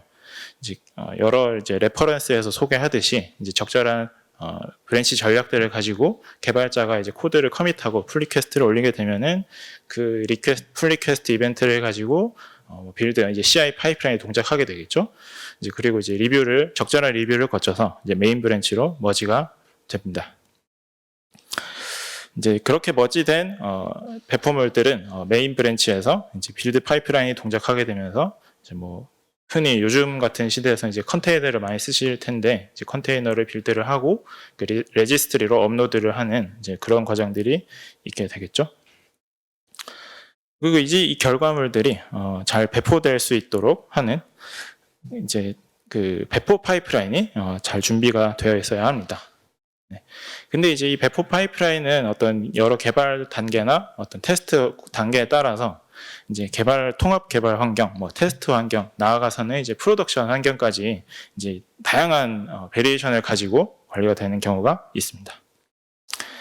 이제 이 각각의 파이프라인들로 전체 배포 프로세스가 이제 자동화되는 것처럼 자동화될 수는 있지만 사실 이제 이 각각 파이프라인에 대한 성공 실패에 대한 이제 피드백 루프를 잘 준비를 하는 것도 중요하다고 생각이 들었고요. 이제 마지막으로는 이제 이 배포된 환경이 이제 배포되면서 일어나는 다양한 이제 시스템의 양상들 이런 것들을 잘 파악할 수 있는 이제 세밀한 모니터링 시스템도 준비를 하는 것이 필요합니다. 그래서 이제 저희 팀에서는 이 모든 과정들이 코드로 관리가 될 수 있어야 한다라고 생각을 했고요. 이제 이 코드로 관리가 되는 장점들 중에 하나는 이제 코드가 주는 재사용성과 어떤 이제 작업 흐름에 대한 기록 이런 부분들이 가장 큰 장점이라고 생각을 했습니다. 이제 다음으로 이제 저희 팀이 이 과정들을 어떻게 해결해 나갔는지 소개해 보겠습니다. 이제 먼저 우리가 생각한 어떤 이상과 현실을 비교를 해 보았습니다. 많은 개발팀들이 그러하듯이 다소 달성하기 쉬운 CI 부분에 대해서는 이제 개발자 스스로가 욕심에 아니면은 이제 어떤 뭔가 스스로 이제 코드에 대한 안정성을 보장하기 위한 어떤 사명감으로 이제 테스트 코드를 잘 작성하고 그에 대한 어떤 CI 파이프라인을 잘 작성하고 이제 그렇게 작게 잘 유지 관리가 되고 있었는데요. 하지만 이제 이후에 어떤 배포 프로세스나 이제 그걸 넘어서 어떤 릴리즈 정책, 그 테스트 환경들에 대한 관리들은 잘 이루어지지 않고 있었습니다. 그래서 팀에서는 이제 이런 부분들에 대한 문제들을 좀 열심히 이제 공감대를 형성하기 위해서 회의를 많이 거쳤고요. 이제 이 각각의 3가지 단계들을 해결해 보기로 했습니다. 가장 큰 부분이 이제 배포 파이프라인이 저희가 가장 뭔가 의욕이 생겼고 이 부분들을 먼저 해결해 보자라고 이제 공감대가 형성돼서 이 부분을 먼저 해결하는 작업들을 진행을 했는데요. 이제 이 슬라이드에서 보이시는 이 세 프로세스는 저희가 관리하는 어떤 개발 환경을 관리하는 작업 흐름입니다. 이제 그 어떤 서버가 우리의 손에 오기까지 뭐 어떤 과정을 거쳤는지는 모르겠지만 어떻게 저떻게 전달이 되어서 이제 우리가 관리를 하고 있는 형태였었고요. 이제 이 과정이 사실 제가 처음부터 이 과정에 참여를 했다면 모든 과정을 알고 있겠지만 다양한 개발자들을 거쳐서 이제 중간 단계에 온 개발자들이 보게 됐을 때 이게 과연 어디서부터 관리를 해야 될지 이런 부분들이 항상 이제 문제가 되었던 것 같습니다. 그래서 이제 저희 팀에서는 이 서버 관리하는 단계들을 이제 전체적인 이제 리소스들의 어떤 그 서버의 라이프 사이클들을 잘 관리를 해보기 위해서 크게 이제 3가지 단계로 나눠봤었고요. 이제 그 3가지 단계를 가지고 서버가 저희 팀의 어떤 제어권에 오면서 그리고 배포가 되고 테스트가 되고 서비스를 하다가 이제 서비스에서 이제 페이드 아웃 되는 그 순간까지 큰 라이프 사이클을 이제 추상화하는 작업들을 진행을 했습니다. 이렇게 이제 추상화된 인터페이스들을 가지고 각각의 이제 실제 우리의 어떤 목적에 맞는 이제 코드들을 디테일하게 구현을 해봄으로써 이제 작은 단계로 이제 인터페이스들이 구현이 되고 어떤 이제 점진적으로 이제 개발될 수 있게 이제 큰 흐름을 만들어 볼 수 있었어요. 이제 이 작업들은 뭐 이프 카카오의 2019년이나 이제 올해 발표한 내용들에서 좀 더 디테일하게 설명을 하고 있습니다. 이제 그 부분을 참고를 해주시면 좋을 것 같고, 그래서 다음으로는 이제 배포 환경들을 어떻게 관리를 할 것인가에 대한 문제였는데요. 네. 이제 그 배포 코드 안에서도 일부 이제 하드 코딩된 값들이 조금 있었어요. 이제 그런 작업들을 완전히 이제 분리를 해내고 어떤 설정 파일, 좀 선언적인 설정 파일들로 만들어 봄으로써 이제 환경에 대한 어떤 이제 어떤 변수들, 컨피그레이션들과 실제 동작해야 할 어떤 펑션들을 이제 두 개로 분리를 해볼 수가 있었습니다. 이제 그렇게 하면은 정말 이제 간단하게 표현해 보면은 인풋이 들어오면은 어떤 결과물이 나오는 그 결과물이 이제 서비스 형상이 되겠죠. 이제 그렇게 이제 만들어 볼 수가 있었고요. 이제 그 다음으로 이제 가장 어렵고 힘들었던 어떤 릴리즈 정책적인 부분이었습니다. 사실 이 딜리버리 같은 부분이 생각보다 단순해 보였지만 이제 해결해야 할 부분들이 많더라고요. 네, 그래서 그 부분들 하나씩 소개드려 볼게요. 단순히 이제 릴리즈 하는 게 이제 버전만 찍어서 해결될 것이 아니라 이 버전이 잘 동작한다는 것을 보장할 수가 있어야 되는데 이제 그런 부분들이 저희가 가장 크게 공감하고 어려웠던 부분이었던 것 같습니다. 이제 그래서 이제 저희가 이 테스트 환경에 대해서 그냥 단순히 테스트 돌리는 것만으로 끝날지 아니면은 뭐 어떻게 할지 이런 고민들을 하다가 좀 테스트 범위들을 나누고 그 작은 이제 빨리 끝나는 테스트들을 작은 규모 이제 좀 더 이제 그 큰 테스트 그리고 복잡한 테스트를 수행하기 위해서는 또 다른 테스트 환경으로 점진적으로 이제 프로모션하는 과정을 거치면서 안정성을 좀 보장해보자. 그 사이에서 발생한 피드백을 좀 빨리 받아보자. 이제 이런 기조로 테스트 환경들 한 3가지 정도로 구상을 해봤었어요. 그래서 이제 최초에 T0라고 하는 이제 어떤 POC나 이제 어떤 기능들을 좀 더 테스트를 하기 위한 이제 POC 환경이 하나가 있고 또 수십 대 노드에서 이제 배포가 되고 테스트가 자동화되는 어떤 이제 밤마다 테스트가 자동화되는 그 나이틀리 파이프라인이 동작하는 이제 서버 환경이 있습니다. 이제 그 환경을 넘어서는 이제 프로덕션에 나가기 전 그리고 이제 프로덕션에 거의 준하는 어떤 안정성 규모로 운영이 되는 이제 스테이지 환경이 있었는데요. 그쪽으로 배포가 프로모션이 돼서 이제 더 복잡한 시나리오 테스트까지 수행할 수 있게 이렇게 테스트 환경을 3가지로 나눠 봤었습니다. 그리고 이제 두 번 이제 해봤던 게 테스트 과정들, 테스트 범위들을 우리가 어떤 테스트를 수행하고 있는지 이런 부분들도 다시 재정비를 해봤었는데요. 뭐 린트나 유닛 테스트 같은 것들은 이제 단순히 CI 환경에서 잘 하고 있었지만 컨피규레이션 테스트라고 하는 이제 뭐 배포 테스트라고 해야겠죠. 네. 이 설정들이 잘 배포가 되는지 그리고 이 설정에 대한 기능들이 잘 동작을 하는지 이런 시나리오 테스트들이 또 이제 어떻게 관리할 건지 이런 부분들이 좀 중요한 부분이 되었던 것 같습니다. 그리고 이제 단순히 버전이 관리가 될 거에 서비스 코드만 있을 줄 알았는데요. 이제 그게 아니라 CI 파이프라인도 우리가 관리를 하는 것이고 딜리버리 파이프라인, 배포 파이프라인, 배포 환경 구성까지도 이제 다 버저닝이 되지 않으면은 이 서비스가 이런 설정을 가지고 배포가 됐을 때 잘 동작할 수 있을지 보장이 힘들더라고요. 그래서 이제 개발하는 모든 코드들이 버저닝 될 수 있도록 만들어 보았었습니다. 이제 그렇게 해서 어떤 릴리즈 단계를 적절히 이제 정해봤고요. 그리고 테스트 정책을 정할 차례입니다. 그래서 이제 저희는 테스트 정책을 정하기 위해서 이제 태그들을 좀 만들어 봤어요.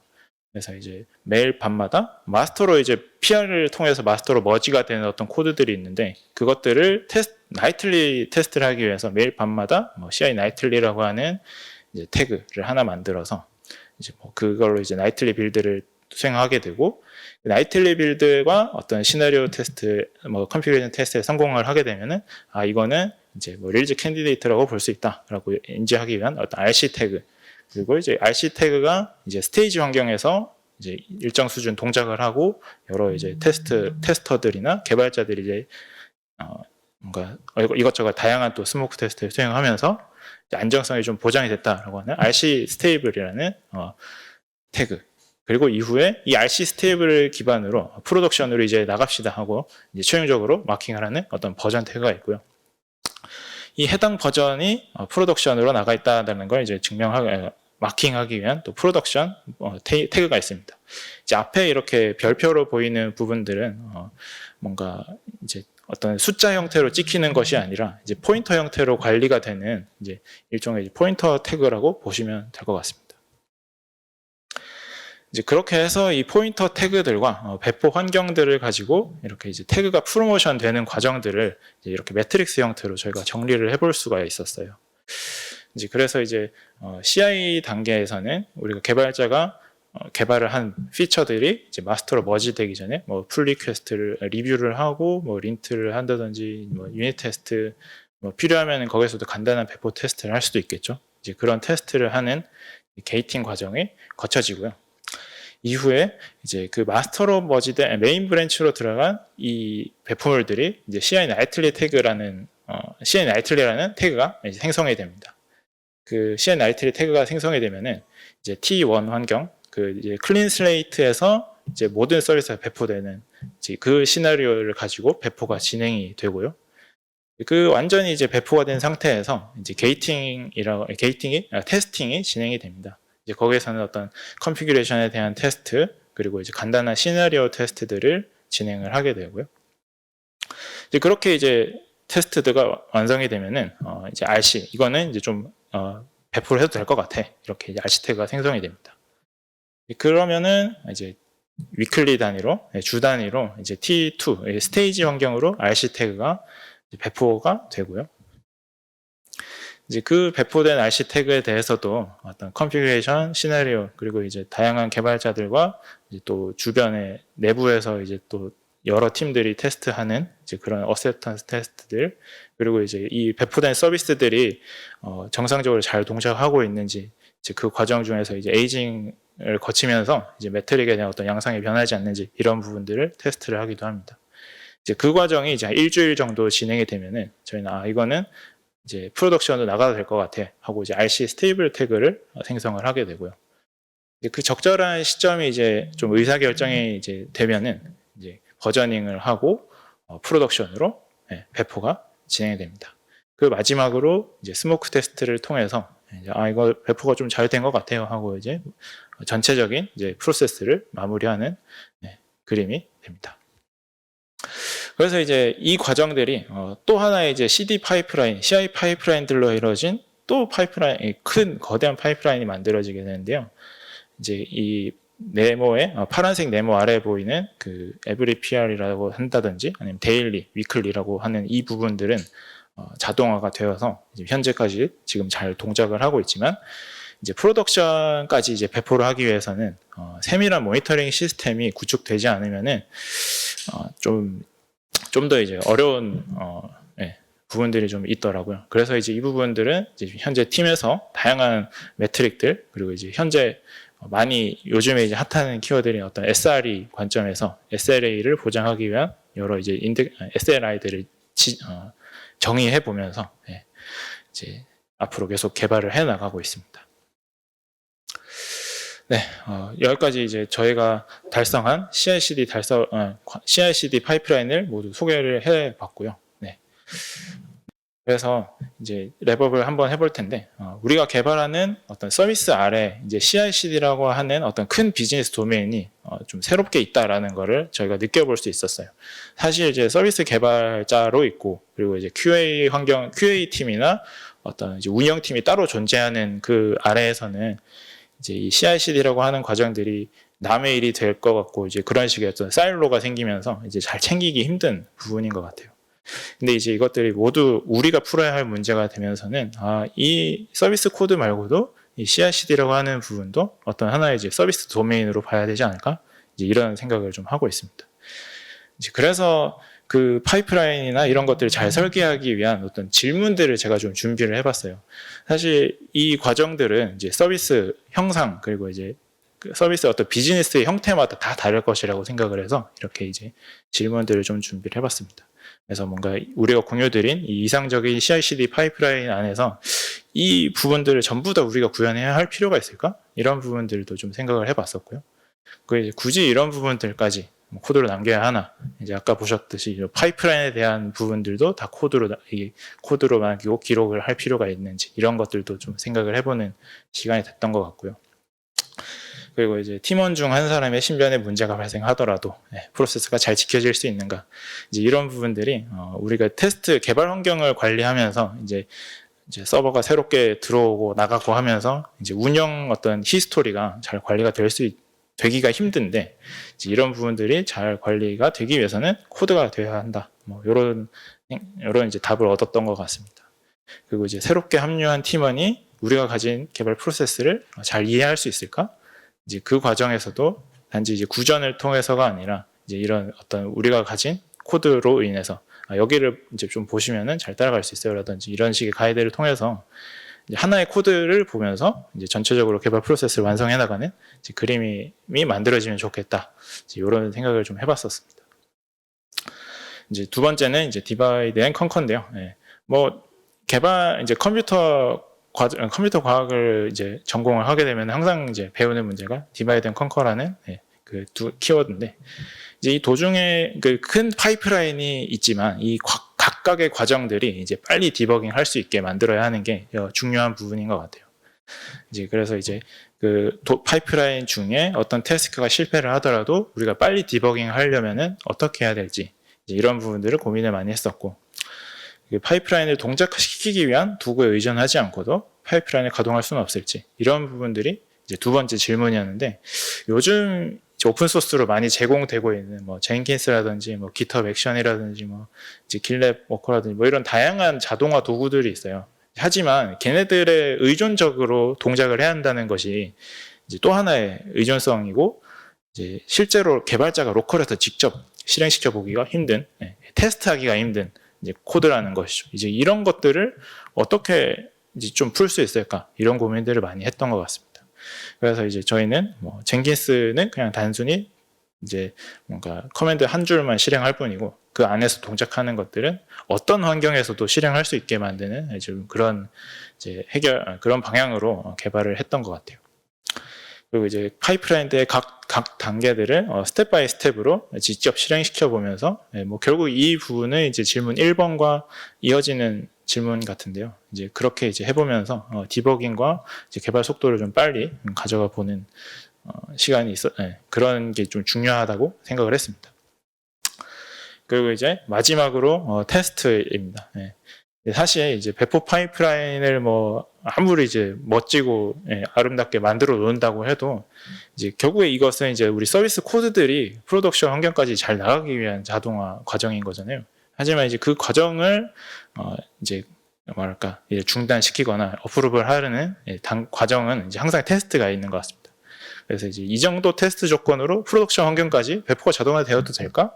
라고 한번 생각을 해보신다면 여기에 좀 테스트 코드를 좀 채워야겠는데 아니면 이런 테스트가 좀 더 필요할 것 같은데 이제 이런 의사결정이 나올 수 있지 않을까? 공감대가 형성될 수 있지 않을까 싶고요.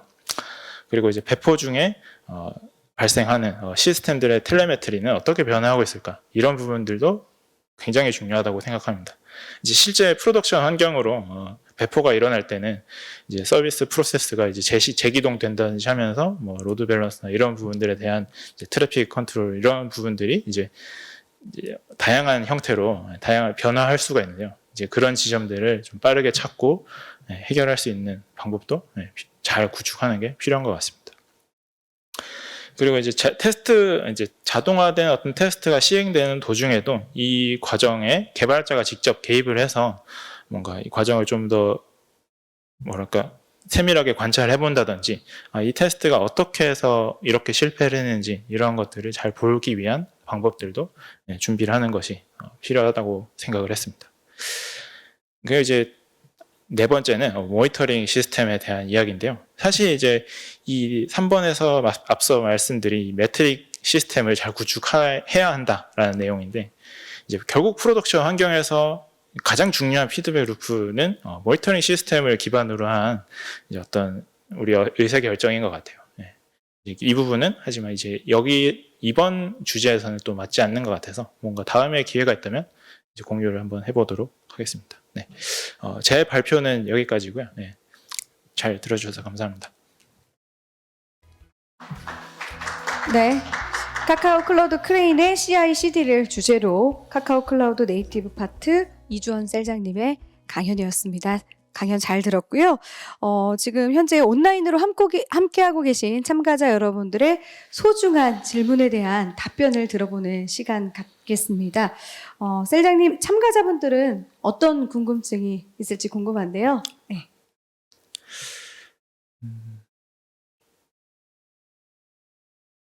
네, 여러분들이 많은 질문들을 지금 남겨주고 계셔서 셀장님께서 지금 고민을 하고 계십니다. 어떤 질문을 하면 좋을지. 네. 네, 고르셨나요? 네. 네, 그 관리자 분이신가? 네.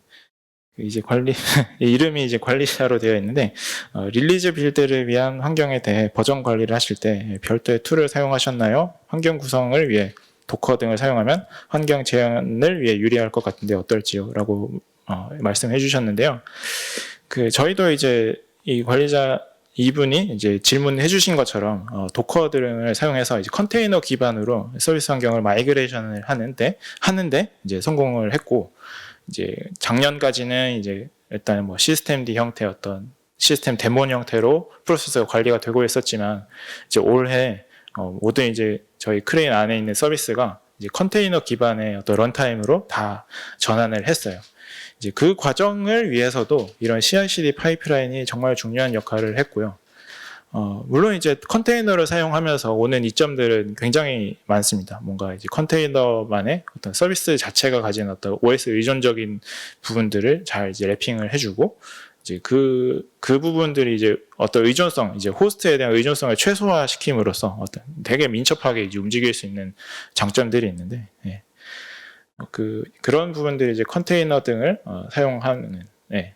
데 이제 가장 유리한 장점이 아닐까 싶고요. 그리고 이제 버전 관리를 하실 때 별도의 툴을 사용하셨나요? 라고 말씀해 주셨는데, 저희는 이 부분들을 직접 이제 만들기는 했습니다. 사실 이제 되게 간단한 뭐 스크립트 형태라고 해야 될지 이제 그런 CLI 커맨드 라인 툴을 하나 만들었는데요. 우리가 관리를 하는 어떤 서비스 저장소들에 대한 목록들을 가지고 있고, 이 목록들이 이제 일괄로 태깅을 된다든지 일괄로 어떻게 이제 버전이 된다든지 하는 이제 그런 이제 좀 벌크로 관리를 하기 위한 커맨드 라인 도구들을 이제 만들었던 걸로 이제 풀었습니다. 네. 그리고 네, 한 가지 네. 더, 예, 그럼 질문 받아볼까요?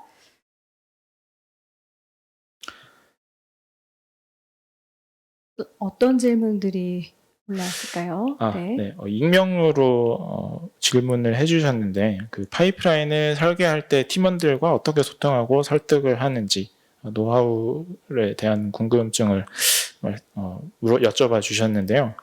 사실 이게 노하우랄 게 딱히 없는 것 같아요. 이제 이 문제에 대해서 이제 모두가 공감할 수 있게 이제 다 같이 겪어보는 수밖에는 없는 것 같습니다. 사실 이제 그걸 겪어보지 않고도 이제 어느 정도 이제 얘기를 하면서 공감대를 형성할 수는 있지만, 이제 그 피부로 체감하지 않으면은 알 수 없는 부분들이 있잖아요. 이제 그런 부분들을 직접 느끼게 하고, 이제 같이 이제 문제를 이제 풀어보는 거, 같이 문제를 만나는 게 이제 가장 큰 설득 방법인 것 같습니다. 네. 저는 여기까지 해보겠습니다. 네. 참여자분들이 직접 남겨주신 소중한 질문들에 대한 답변 친절하게 해주셨는데요. 지금까지 카카오 클라우드 네이티브 파트의 이주원 셀장님이셨습니다. 감사합니다. 네, 감사합니다.